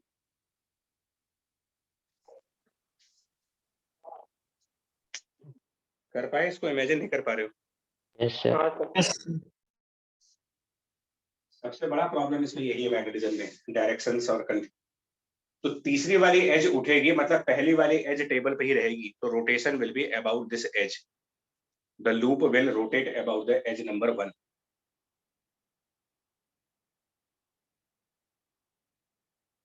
Loop will rotate about edge number 1, ये कंक्लूजन हो गया।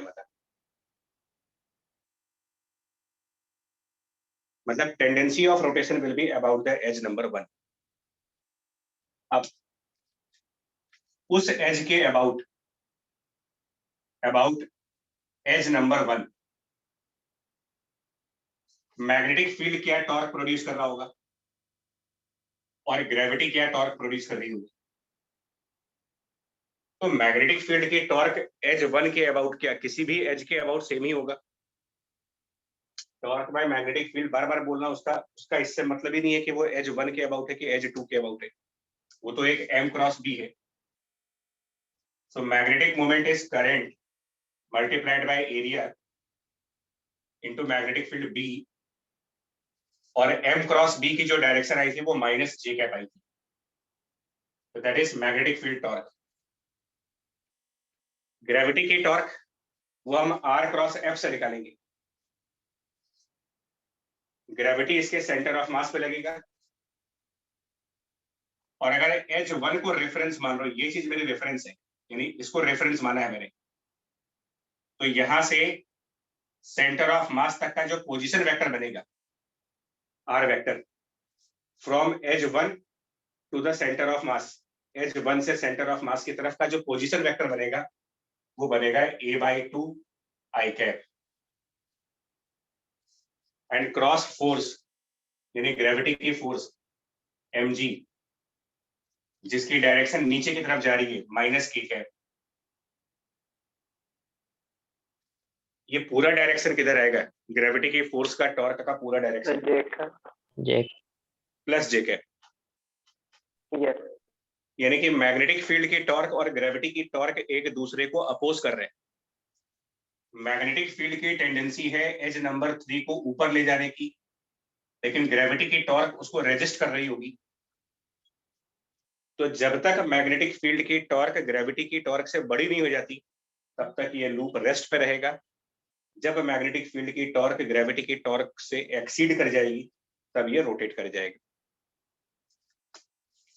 यानी अबाउट टू रोटेट वाली कंडीशन में या अबाउट टू टिप वाली कंडीशन में, रोटेट करने की कंडीशन में जब ये आने वाला होगा, लिमिटिंग केस जब आ रहा होगा, तो ये दोनों टॉर्क मैग्नीट्यूड में बराबर होने चाहिए। यानी आई ए स्क्वायर बी बराबर एम जी ए अपॉन 2, ये बनना चाहिए आपका। आई ए स्क्वायर बी बराबर एम जी ए बाई 2, ये वो लिमिटिंग केस है। मतलब इससे जो मैग्नेटिक फील्ड आएगा उसके ज्यादा होने पर, उससे ज्यादा होने पर, इससे जो मैग्नेटिक फील्ड आ रहा है उससे ज्यादा मैग्नेटिक फील्ड पर ये एज 1 के अबाउट टिप कर जाएगा।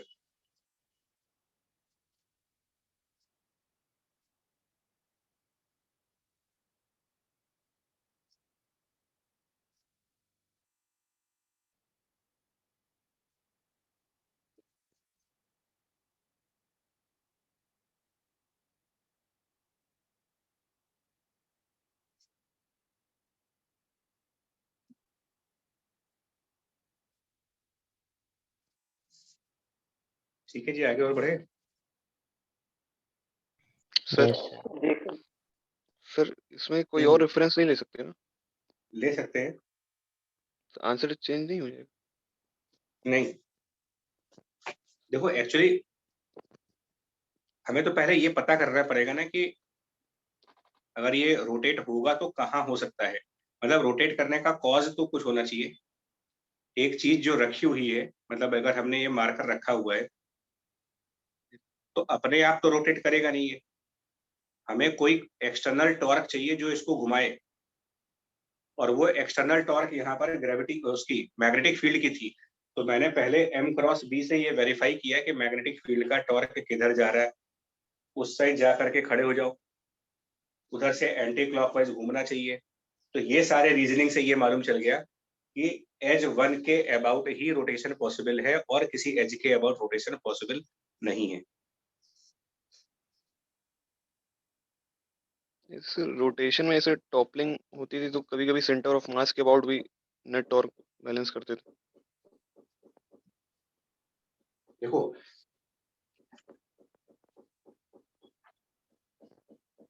टॉर्क हम लोग बैलेंस करेंगे अबाउट सेंटर ऑफ मास, ये कहना चाह रहे हो ना? यस। ये प्रॉब्लम है आपका। देखो ये बताइए, वो तब करते हो ना जब टॉर्क अबाउट सेंटर ऑफ मास, आप तब बैलेंस कर देते हो जब रोटेशन, ये मेरे ख्याल से आप रोटेशन वाले टॉपलिंग की तो बात नहीं कर रहे हो कहीं? रोटेशन में जो टॉपलिंग वाले क्वेश्चंस आते हैं। हाँ सर, उसी के। अच्छा,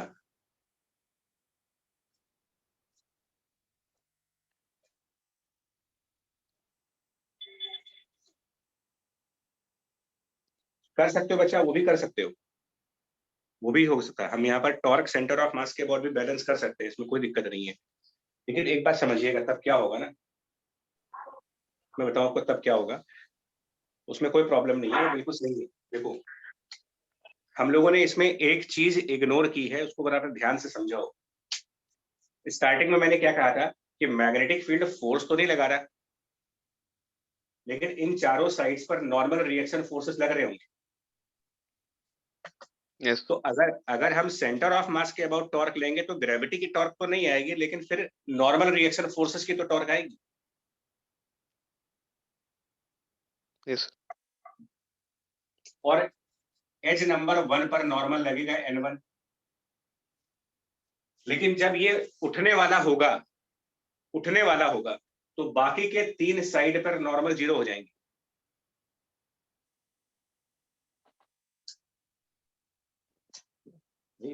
ये किताब है, इसको अगर मैं किसी भी एज के अबाउट लिफ्ट करूंगा तो अभी इसकी चारों एजेस टेबल पर होंगे, चारों साइड ही टेबल पर होगा। लेकिन जैसे ही ये एक एज के अबाउट घूमने वाला होगा तो इसकी तीन एज साइमल्टेनियसली टेबल से कांटेक्ट लूज करेंगी। समझ आ रहा है ये चीज? Yes sir. तो ये तीनों एज पे नॉर्मल क्रिटिकल केस में नहीं दिखाएंगे, जब ये उठने वाला होगा, अबाउट टू लिफ्ट की कंडीशन में आ गया, तब इन 3 एजेस पर नॉर्मल 0, सिर्फ एक एज पे नॉर्मल बचा, और वो एक एज पे जो नॉर्मल बचेगा वो mg को बैलेंस कर रहा होगा। Yes sir. तो उस कंडीशन में अगर हम टॉर्क अबाउट सेंटर ऑफ मास लिखेंगे, कोई दिक्कत नहीं है उसमें। देखो इसमें फर्क पड़ना ही नहीं है, ये आप कहीं भी लिखोगे यही आना है, इसमें कोई फर्क नहीं पड़ता। अब आप क्या कहोगे कि ग्रेविटी की टॉर्क 0 हो जाएगी, क्योंकि इससे रेफरेंस सेंटर ऑफ मास है। लेकिन अब नॉर्मल की तो टॉर्क आएगी, और कितनी आएगी देखते जरा। अब आपका रेफरेंस सेंटर ऑफ मास है, रेफरेंस सेंटर ऑफ मास हो गया, और फोर्स यहां पर है, तो पोजीशन वेक्टर ये बन गई -a/2 I cap, and cross normal on the Z axis. But वो नॉर्मल है mg के बराबर ही, n1 को mg भी तो लिखेंगे, फोर्स भी तो बैलेंस करोगे इसका, और मैग्नेटिक फील्ड फोर्स तो लगा नहीं रहा। तो n1 को mg लिख के देखो, क्या फिर से पहले वाले रिजल्ट नहीं आ गए? यस सर, वही है। हाँ, तो हम कहीं भी बैलेंस कर सकते हैं एक्चुअली। देखिए इक्विलिब्रियम के न्यूमेरिकल्स में, और इवन टॉपलिंग के भी न्यूमेरिकल्स में, मतलब जहां जब तक बॉडी ने मोशन स्टार्ट नहीं किया है, तब तक आप किसी को भी रेफरेंस मान के टॉर्क बैलेंस कर दो, आंसर आ जाएगा।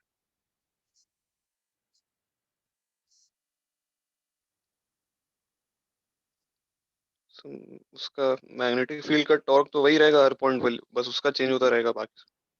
भाई जब हमने H1 को रेफरेंस लिया तो नॉर्मल ने टॉर्क प्रोड्यूस नहीं किया था, ग्रेविटी ने किया। और जब सेंटर ऑफ मास को रेफरेंस ले रहे हो तो ग्रेविटी का टॉर्क 0 हो रहा है, नॉर्मल का टॉर्क आ रहा है। तभी तो मैं टॉर्क को रिलेटिव टर्म बोलता हूँ, ये एब्सोल्यूट थोड़ी है। Centre of yes mass reference लेने पर ग्रेविटी की टॉर्क को हम 0 कह रहे हैं, H1 को रेफरेंस लेने पर इसी ग्रेविटी का टॉर्क निकाल रहे थे। तो टॉर्क एब्सोल्यूट पैरामीटर नहीं होता रोटेशन में, खास तौर पे इसीलिए आपको ये क्लियर करना पड़ता है कि आप किसके अबाउट हो, रेफरेंस पॉइंट क्या है आपका। आंसर सबसे एक ही आएगा यार। यस ठीक। ठीक है बच्चों, चलो। तो एक क्वेश्चन ये हो गया ना, नेक्स्ट पार्ट पे आओ।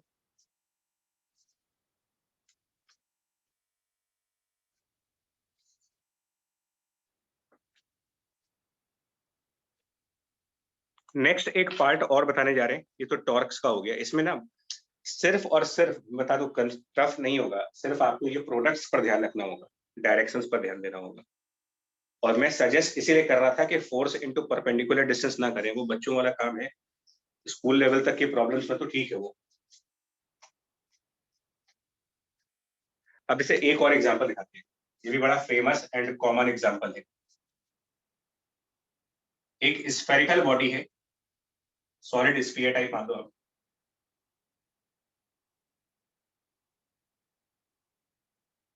इसका मास और रेडियस दोनों दिया है, और ये एक इनक्लाइंड प्लेन के ऊपर, थीटा एंगल के इनक्लाइंड प्लेन पर, रफ इनक्लाइंड प्लेन के ऊपर, थीटा एंगल की रफ इनक्लाइंड प्लेन के ऊपर इसको रखा है। और इसके इक्वेटर के अराउंड, स्फीयर का जो इक्वेटर होगा, उस इक्वेटर के अराउंड कोई एक लूप है, उसमें करंट आई फ्लो कर रहा है। इनफैक्ट लूप नहीं, कोई एक क्वाइल है, क्वाइल है, उसमें कैपिटल एन टर्न्स की, एन टर्न की क्वाइल है जिसमें एक करंट आई फ्लो कर रहा है। मतलब कि जो क्वाइल या लूप कहोगे, लूप का प्लेन इनक्लाइंड प्लेन के बिल्कुल पैरेलल है। प्लेन ऑफ लूप और इनक्लाइंड प्लेन पैरेलल है, बिल्कुल कंप्लीटली पैरेलल। और ये स्फीयर इक्विलिब्रियम पर है, रेस्ट पर है। और मैग्नेटिक फील्ड ग्रेविटी के अपोजिट यानी कि वर्टिकली ऊपर है। Magnetic field is exactly upward, be upward है, अगेंस्ट ग्रेविटी।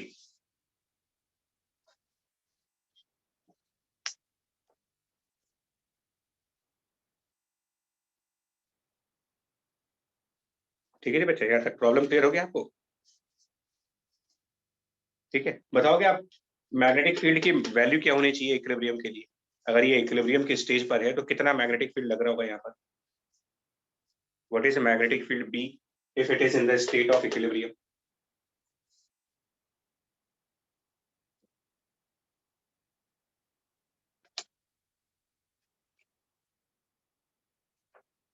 तो एक बार फिर से ना फोर्सेस देखो क्या क्या लग रहे होंगे इस पे,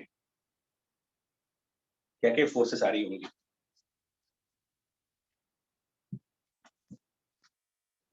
ग्रेविटी नॉर्मल तो उनको जरा और एक काम करें। ठीक है, एक फोर्स हमारा नॉर्मल रिएक्शन हो गया एन, एक फोर्स हो गई। सेंटर ऑफ मास के थ्रू, इसका जो सेंटर ऑफ मास है उसके थ्रू एक और फोर्स दिखाओगे कंपोनेंट्स करके, mg cos थीटा, और उसी सेंटर ऑफ मास से इंक्लाइंड प्लेन के parallel to inclined plane mg sin theta भी दिखाओगे। The question rough is not repeated. Surface था तो फ्रिक्शन भी फ्रिक्शनल सर। दिखाओगे, रफ है तो फ्रिक्शन भी दिखाओगे। क्या मैग्नेटिक फील्ड से भी कोई फोर्स दिखाए? नहीं, नो सर। नहीं, नहीं आएगा, लेकिन टॉर्क आएगी, इस बात को दिमाग में बिठाइए। मतलब फ्री बॉडी डायग्राम में मैग्नेटिक फील्ड दिखता नहीं है, लेकिन टॉर्क की इक्वेशन में वो आ जाता है। तो अगर आप फोर्स बैलेंसिंग करोगे,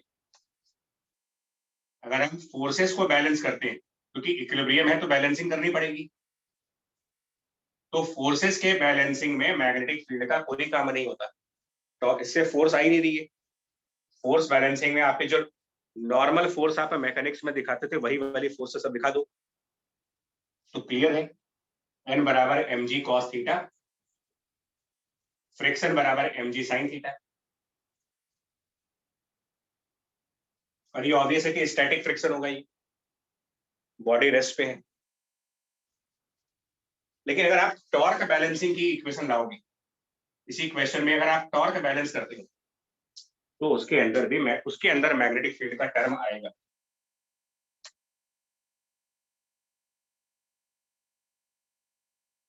अब ये देखो, टॉर्क बैलेंस करने की इक्वेशन में मैग्नेटिक फील्ड को इन्वॉल्व करते हैं, फोर्स में नहीं करते हैं, टॉर्क में कर देंगे। तो जब टॉर्क बैलेंसिंग करनी होगी ना, तो हमें एक रेफरेंस पॉइंट आपको, मतलब आपको डिसाइड करना पड़ेगा कि आप कौन सा पॉइंट ऑफ रेफरेंस चूज करना चाहते हो। क्या स्फीयर के बॉटम पॉइंट को रेफरेंस मान लें, या स्फीयर के सेंटर पॉइंट को रेफरेंस मान लें, या कोई और ही पॉइंट है जिसको रेफरेंस मानना चाहते हो? बॉटम पॉइंट को हम ए से डिनोट कर रहे हैं बिकॉज बी हम मैग्नेटिक फील्ड में लिख चुके हैं। तो ये कोई भी चूज कर लो, कोई फर्क नहीं पड़ने वाला। आप टॉर्क पॉइंट ए के अबाउट कैलकुलेट करना चाहते हो, well and good. Point C के अबाउट करना चाहते हो, वो भी अच्छा है।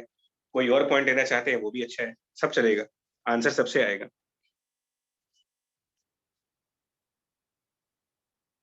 तो पॉइंट ए को चूज कर लें, ज्यादा फायदा है।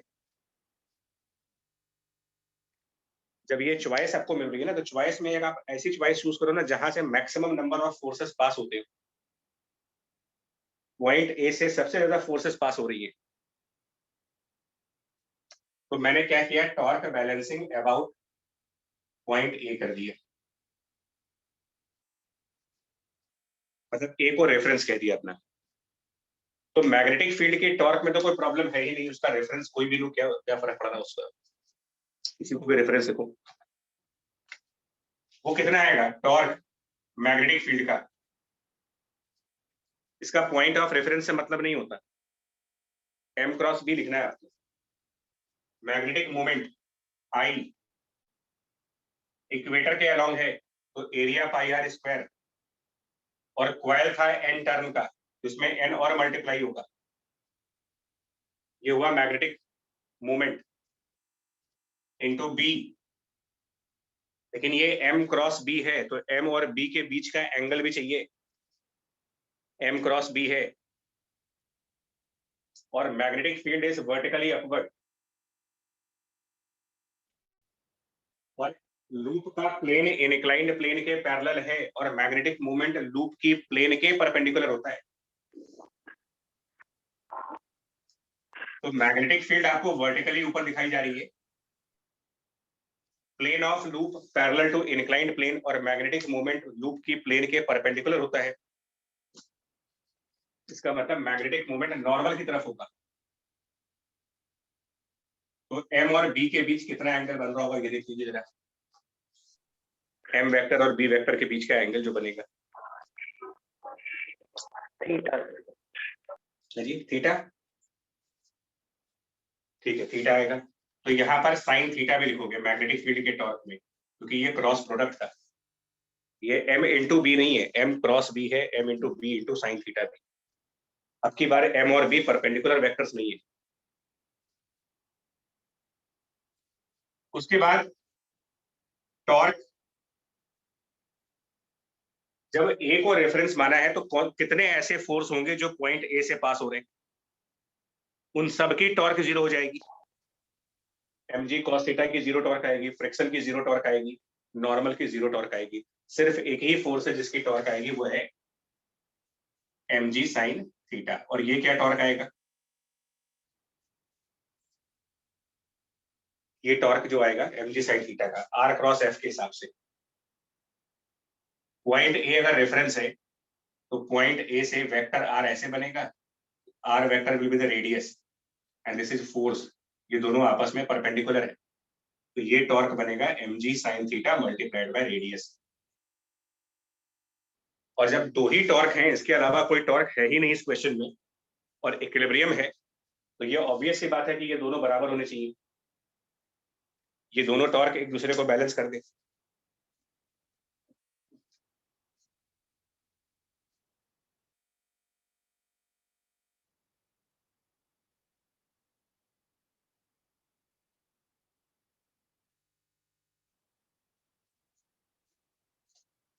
आगे कर लोगे इसको बैलेंस करके, मैग्नेटिक फील्ड निकाल पाओगे इसमें, balancing of the two forces, two torque. Yes sir.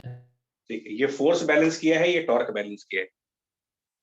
तो मैंने कहा ना कि मैग्नेटिज्म 3-4 लेक्चर से मैं बार बार एक ही बात बोल रहा हूँ कि आप पढ़ मैकेनिक्स ही रहे हो, मैग्नेटिक फील्ड तो सिर्फ एक फॉर्मूला देकर के आगे बढ़ जाता है, और बहुत ज्यादा इसमें मैग्नेटिक फील्ड का काम क्या है, जस्ट ये बताने का कि फोर्स में वो इन्वॉल्व नहीं होगा, लेकिन टॉर्क की इक्वेशन में वो इन्वॉल्व हो जाएगा।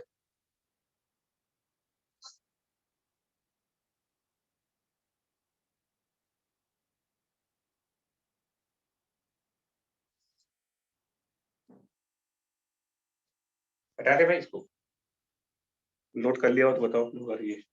Yes sir. Yes, sir. और एक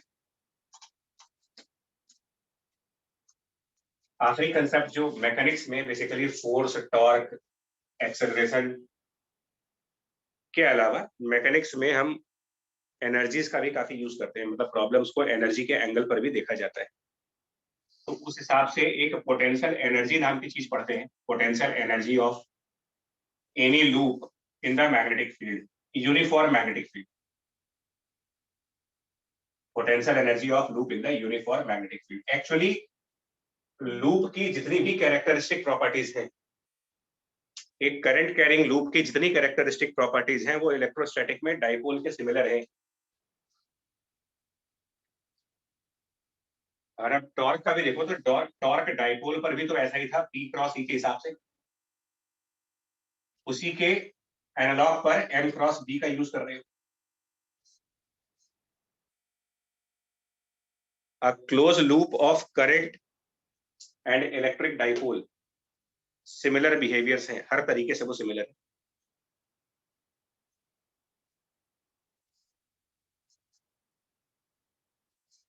तो इसमें हम बिना डेरिवेशन में गए हुए ये कह रहे हैं कि पोटेंशियल एनर्जी भी हम सिमिलरली माइनस, जैसे यहाँ पर माइनस PE cos थीटा लगाते हो, यहाँ पर यूज करोगे माइनस MB cos थीटा, पोटेंशियल एनर्जी का concept minus MB cos theta,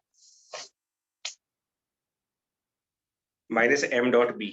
ज्यादा डिटेल में नहीं जा रहे इसके भी, सिर्फ एक रिजल्ट बता रहे हैं आपको। Potential energy of loop in the uniform magnetic field is minus MB cos of theta. और कुछ आप अपने वर्क एनर्जी पावर का याद रखेंगे, वर्क एनर्जी पावर का जो कंसेप्ट था वो याद रखना है।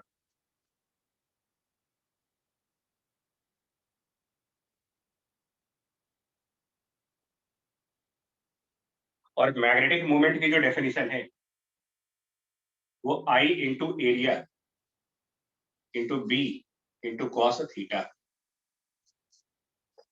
जितने लोगों को थोड़ा बहुत क्लास 12th का कुछ याद है, area into magnetic field into cos theta, ये भी अपने आप में कोई क्वांटिटी है। Magnetic flux. फ्लक्स। इलेक्ट्रिक, हाँ इलेक्ट्रिक फील्ड रिकॉल करो, ई ए कॉस थीटा, क्या ये फ्लक्स ऑफ इलेक्ट्रिक फील्ड ही पढ़ा गया है? इलेक्ट्रिक फील्ड का फ्लक्स ई ए कॉस थीटा, तो वैसे ही बी ए कॉस थीटा है, मैग्नेटिक फील्ड का फ्लक्स है। यानी कुल मिलाकर के करंट और फ्लक्स का जो प्रोडक्ट है, करंट और फ्लक्स की प्रोडक्ट, वो बेसिकली पोटेंशियल एनर्जी के बारे में बताती है आपको।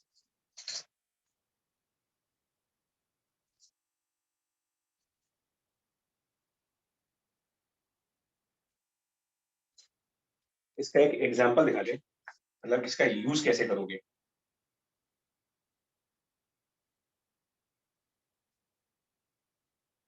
यहाँ पर एक लूप है जो कि वर्टिकल प्लेन पर,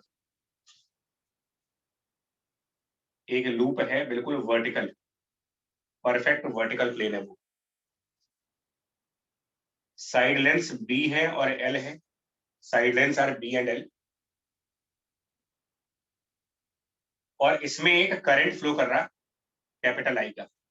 ये वर्टिकल प्लेन है, फिर से बोल रहा हूं आपसे, विद करंट आई। और ये अपने टॉप एज के अबाउट, इसकी जो टॉप वाली एज है, ये एक हिंज मान लेते हो आप इसको, हिंज है ये, मतलब ये एक फिक्स्ड एक्सिस है।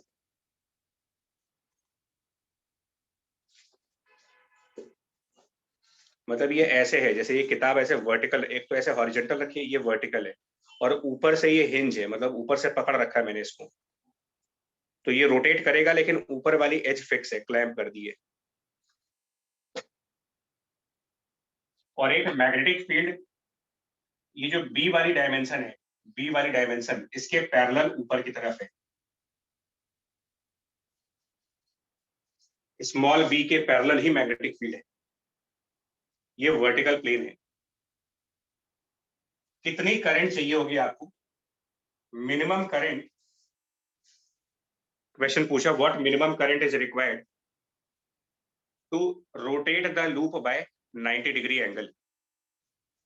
What is the minimum current required for turning this loop by 90 degree angle. मतलब ये लूप अगर ऐसे वर्टिकल प्लेन में है तो कितनी करंट पास करा दे ताकि ये 90 डिग्री टर्न करके बिल्कुल हॉरिजॉन्टल हो जाए, घूम जाए 90 डिग्री ऐसे। Minimum current required for rotation of 90 degree angle, और ये इनिशियली रेस्ट पे,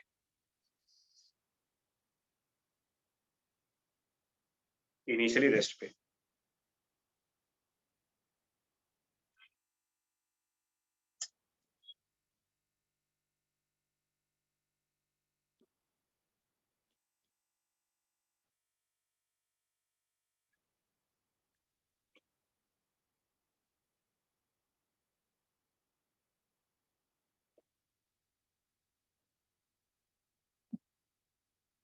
देखो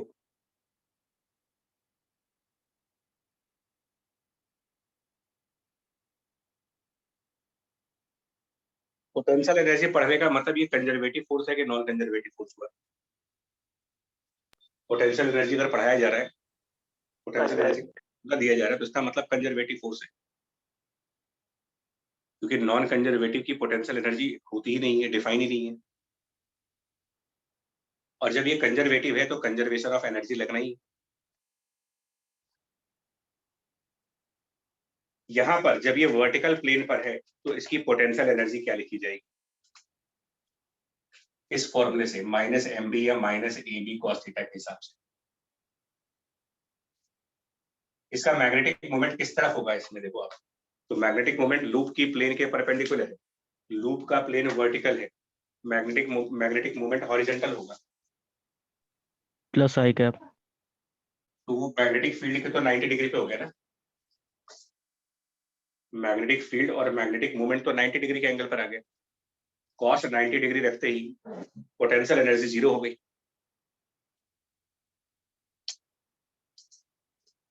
तो potential energy of magnetic field ये जीरो हो गया इनिशियल मूवमेंट पर।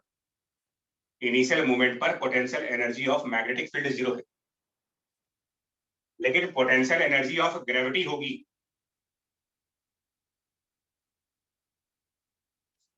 अगर इस फिक्स्ड एक्सिस को रेफरेंस माना जाए तो ग्रेविटी की पोटेंशियल एनर्जी जो कि कैलकुलेट करते हुए mgh से, mass into G into height, mgh, वो होगा यहाँ पर mass of loop into G. But एक और से बता दें, बॉडीज के केसेस में जो h यूज करते हैं वो सेंटर ऑफ मास के लिए यूज करते हैं। सेंटर ऑफ मास कितनी हाइट पर है या कितने डेप्थ पर है, तो इस लूप का सेंटर ऑफ मास रेफरेंस से b/2 नीचे होगा, तो mg इंटू b/2। और क्योंकि रेफरेंस पॉइंट से नीचे है, this is reference of potential energy, और हम सबको पता है कि रेफरेंस पर जीरो होता है और उसके नीचे की तरफ पोटेंशियल एनर्जी माइनस में लिखी जाती है। So minus mg b/2 is the potential energy of gravity, and the loop is at rest. So initial kinetic energy ये जीरो, ये इनिशियल मूवमेंट के एनर्जी आ गई।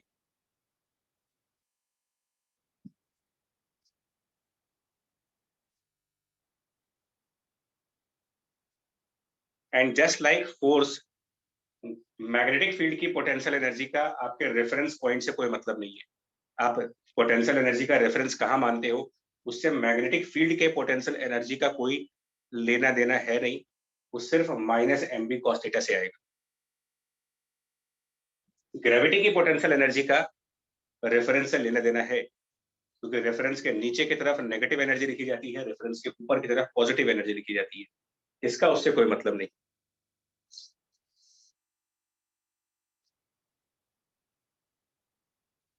और उसके बाद जब ये 90 डिग्री रोटेट कर जाएगा, मतलब ये पूरा लूप जब हॉरिजॉन्टल प्लेन में आ जाएगा, टर्न कर जाएगा जब 90 डिग्री ऐसे, तो ये हॉरिजॉन्टल प्लेन में हो गया। Now the loop is in the horizontal plane, so its magnetic moment will be vertical, which means now the magnetic moment will be in a direction of magnetic field.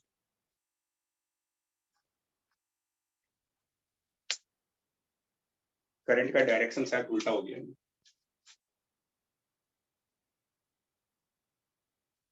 तो अब इसकी final potential energy जब लिखोगे, final, तो potential energy of magnetic field minus m into B into cos theta के फॉर्मूले से, minus mb cos theta, तो it is minus magnetic moment I into area, and now magnetic field and magnetic moment are in the same direction, so cos theta मतलब cos 0 degree 1, ये हो गया। Gravity की potential energy, potential energy of gravity अगर लिखना चाहें, तो अब इसका सेंटर ऑफ मास हमारे रेफरेंस लेवल पर आ गया, जो लेवल ऑफ रेफरेंस थे उसी लेवल पे सेंटर ऑफ मास आ गया। Potential energy of gravity zero, और kinetic energy minimum magnetic field का क्वेश्चन था ये, तो कम से कम मिनिमम मैग्नेटिक फील्ड वो होगी जब ये 90 डिग्री टर्न करके दोबारा स्टॉप कर जाए। क्रिटिकल केस वो होगा। Least magnetic field will be when the loop somehow rotates by the 90 degree angle, किसी तरीके से 90 डिग्री पहुंच गया बस। So the kinetic energy in final stage वो फिर से जीरो होगी। लगा दीजिए कंजर्वेशन ऑफ एनर्जी।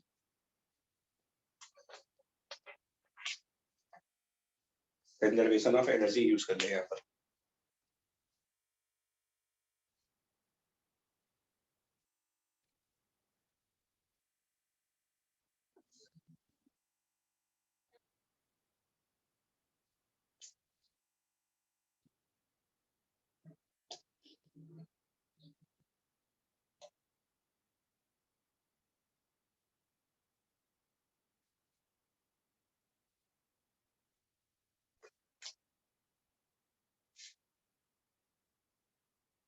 हो गया बच्चे?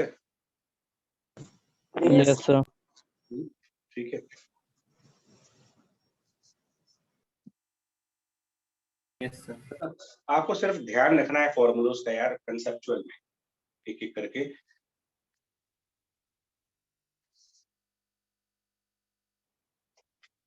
सबसे बड़ी बात है कि चाहे एनर्जी लिख रहे हो, चाहे फोर्स लिख रहे हो, चाहे टॉर्क लिख रहे हो, मैग्नेटिक फील्ड का रेफरेंस से कोई कनेक्शन ही नहीं है। एक और प्रॉब्लम होती है ऐसी, मान लो प्रॉब्लम नंबर 2, इसको बड़े ध्यान से समझना है, बहुत छोटा कंसेप्ट है लेकिन पूछा बहुत जाता है ये। एक सर्कुलर लूप है ना, सर्कुलर लूप, उसमें कुछ करंट आई है, रेडियस इसका आर है, और इनसाइड मैग्नेटिक फील्ड बी है। इनसाइड मैग्नेटिक फील्ड बी जो कि यूनिफॉर्म है, सारे एग्जांपल यूनिफॉर्म के चल रहे हैं हमारे। इस लूप को फ्लिप करना है, इस लूप को फ्लिप करना है, मतलब फ्रंट साइड बैक साइड करनी है, बैक साइड को फ्रंट साइड करना है।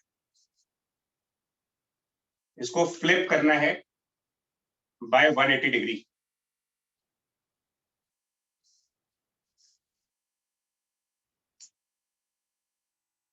मतलब ये ऐसे रखा है बोर्ड पे, तो फ्रंट इसको घुमाना है, 180 डिग्री घुमा दीजिए ताकि फ्रंट वाली साइड बैक साइड चली जाए और बैक वाली साइड फ्रंट साइड आ जाए।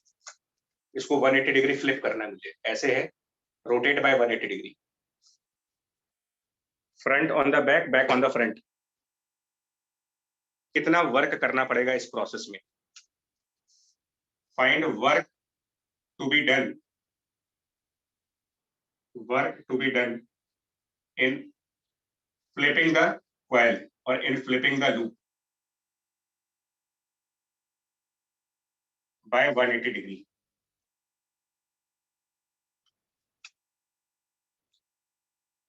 तो वर्क टू बी डन मतलब कि ये एक्सटर्नल वर्क की बात कर रहे हैं या मैग्नेटिक फील्ड की वर्क की बात कर रहे हैं? वर्क टू बी डन, और हम ये बात करें एक्सटर्नल। एक्सटर्नल। और हमने एक और बात कही थी आपसे, इलेक्ट्रोस्टैटिक में भी एक बात कही थी, आप दुनिया में जितने भी वर्क कर सकते हो कर लो। तो यहां पर work external plus work by the magnetic field, इसके अलावा, और ये होना चाहिए चेंज ऑफ काइनेटिक एनर्जी, लेकिन हमने फ्लिप करके कोई मोशन प्रोवाइड नहीं किया है। ये लूप रेस्ट पे है, फ्लिप करने के बाद भी रेस्ट पर है, तो एक्चुअल में टोटल वर्क डन बराबर change of kinetic energy, but this factor is 0 in this numerical. Work energy theorem फिर से लगा रहे हैं। हमसे ये तो कहा नहीं है कि फ्लिप करके उसमें कुछ वेलोसिटी देनी है मेरे को। फ्रंट ऑन बैक ऐसे है, आपके सामने हम ऐसे खड़े हैं, फ्लिप करके ऐसे खड़े हो जाइए, रोटेट करना है आपको 180 डिग्री, जस्ट मोशन प्रोवाइड नहीं करनी है। तो इसका मतलब external work is minus times work by the magnetic field. Definition of conservative force लगाइए, किसी भी कंजर्वेटिव फोर्स का work negative of change in potential energy. So this is minus, and work by the field is minus times change of potential energy. Conservative है तो इसकी वजह से minus of delta P लिखोगे, minus minus cancel. So ultimately concept ये हुआ, ultimately concept जिसको direct use करोगे, एक्सटर्नल वर्क डन बराबर change in potential energy. External work done change of potential energy, ये अल्टीमेटली कंसेप्ट है जिसके ऊपर क्वेश्चन करना है मुझे।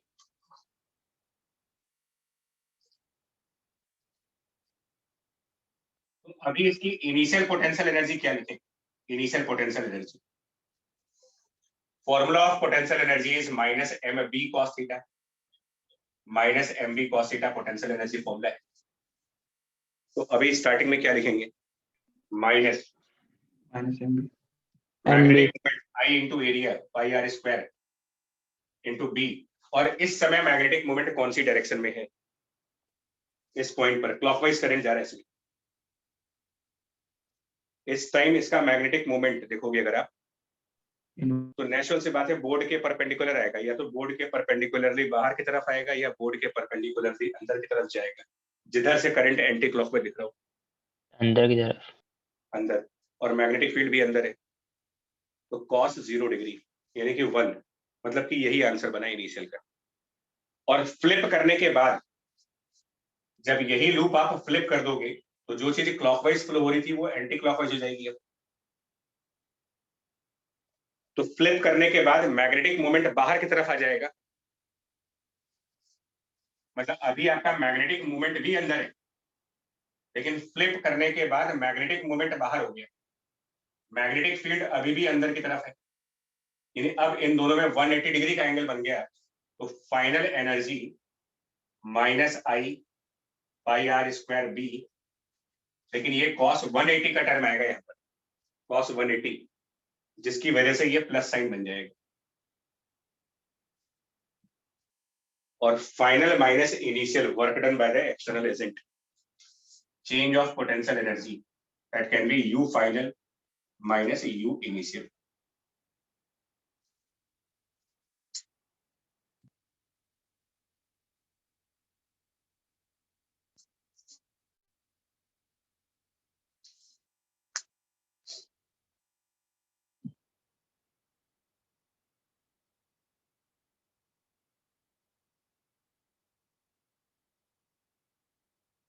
ठीक है ये चीज?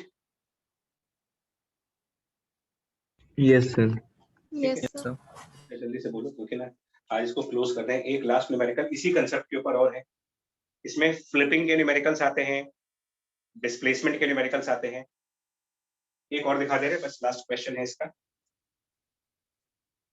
उसमें हमको फ्लिप नहीं करना है, हमें क्वेश्चन ये कह रहा है एक सर्कुलर लूप है, सर्कुलर लूप जिसमें करंट आई फ्लो कर रहा है, उसका रेडियस आर है। हमें सिर्फ इसको रीडिजाइनिंग करनी है, इस लूप की रीडिजाइन करनी है। इसको रीडिजाइन कर देना है, मतलब सर्कल से कुछ और बनाना है मेरे को, और रीडिजाइन करके इसे मैं एक स्क्वायर लूप में जा रहा हूं ऑफ 2 टर्न्स। सर्कुलर लूप को रीडिजाइन करके स्क्वायर लूप बनाना है 2 टर्न वाला। मैग्नेटिक फील्ड इनसाइड है, यूनिफॉर्म है, मतलब मैग्नेटिक फील्ड की प्रेजेंस में ये काम हो रहा है। मैग्नेटिक फील्ड की प्रेजेंस में सर्कुलर लूप को स्क्वायर लूप में कन्वर्ट किया जा रहा है। कितना वर्क करना होगा इसमें?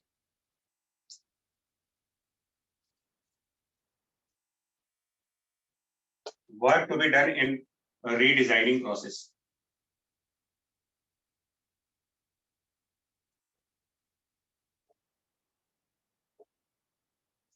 फ्लिपिंग, रीडिजाइनिंग, ये वो तरीके हैं जहां पर वर्क के क्वेश्चंस पूछे जाते हैं। और सबका लॉजिक एक, वर्क एक्सटर्नल निकालने के लिए आपको इनिशियल और फाइनल पोटेंशियल एनर्जी चाहिए बस। तो पहले इसकी इनिशियल पोटेंशियल एनर्जी, फॉर्मूला भी क्लियर है, minus M B cos theta, तो minus I pi are square B, और अभी फिलहाल मैग्नेटिक मूवमेंट अंदर की तरफ है तो cos 0 डिग्री, ये इनिशियल हो गया। फाइनली माइनस करंट उतना ही रहेगा, मान लिया रीडिजाइनिंग में सेम करंट है, रीडिजाइंड, ये क्वेश्चन में दिया है, it is redesigned with same current.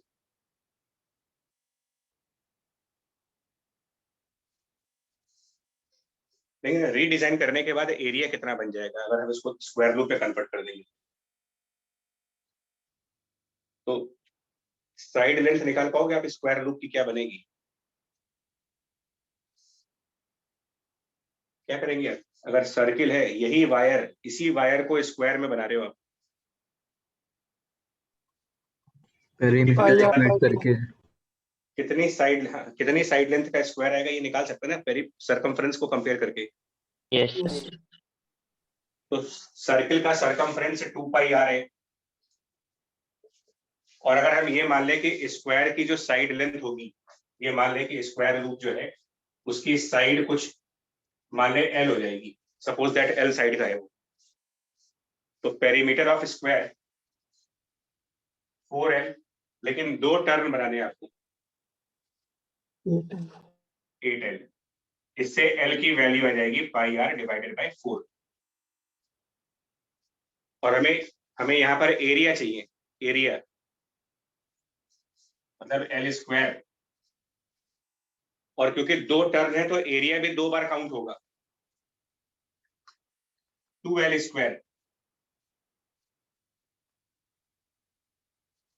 Into B into cos 0 degree, क्योंकि हमने फ्लिप तो किया नहीं है तो मैग्नेटिक मोमेंट तो उसी डायरेक्शन में रहेगा, सिर्फ हमने ज्योमेट्री चेंज की है जिससे कि एरिया बदल गया उसका, और यहाँ पर एल की वैल्यू रख देंगे, और फिर फाइनल में से इनिशियल एनर्जी को माइनस करके ये कह देंगे कि टोटल इतना वर्क करना होगा फ्लिप करने के प्रोसेस में।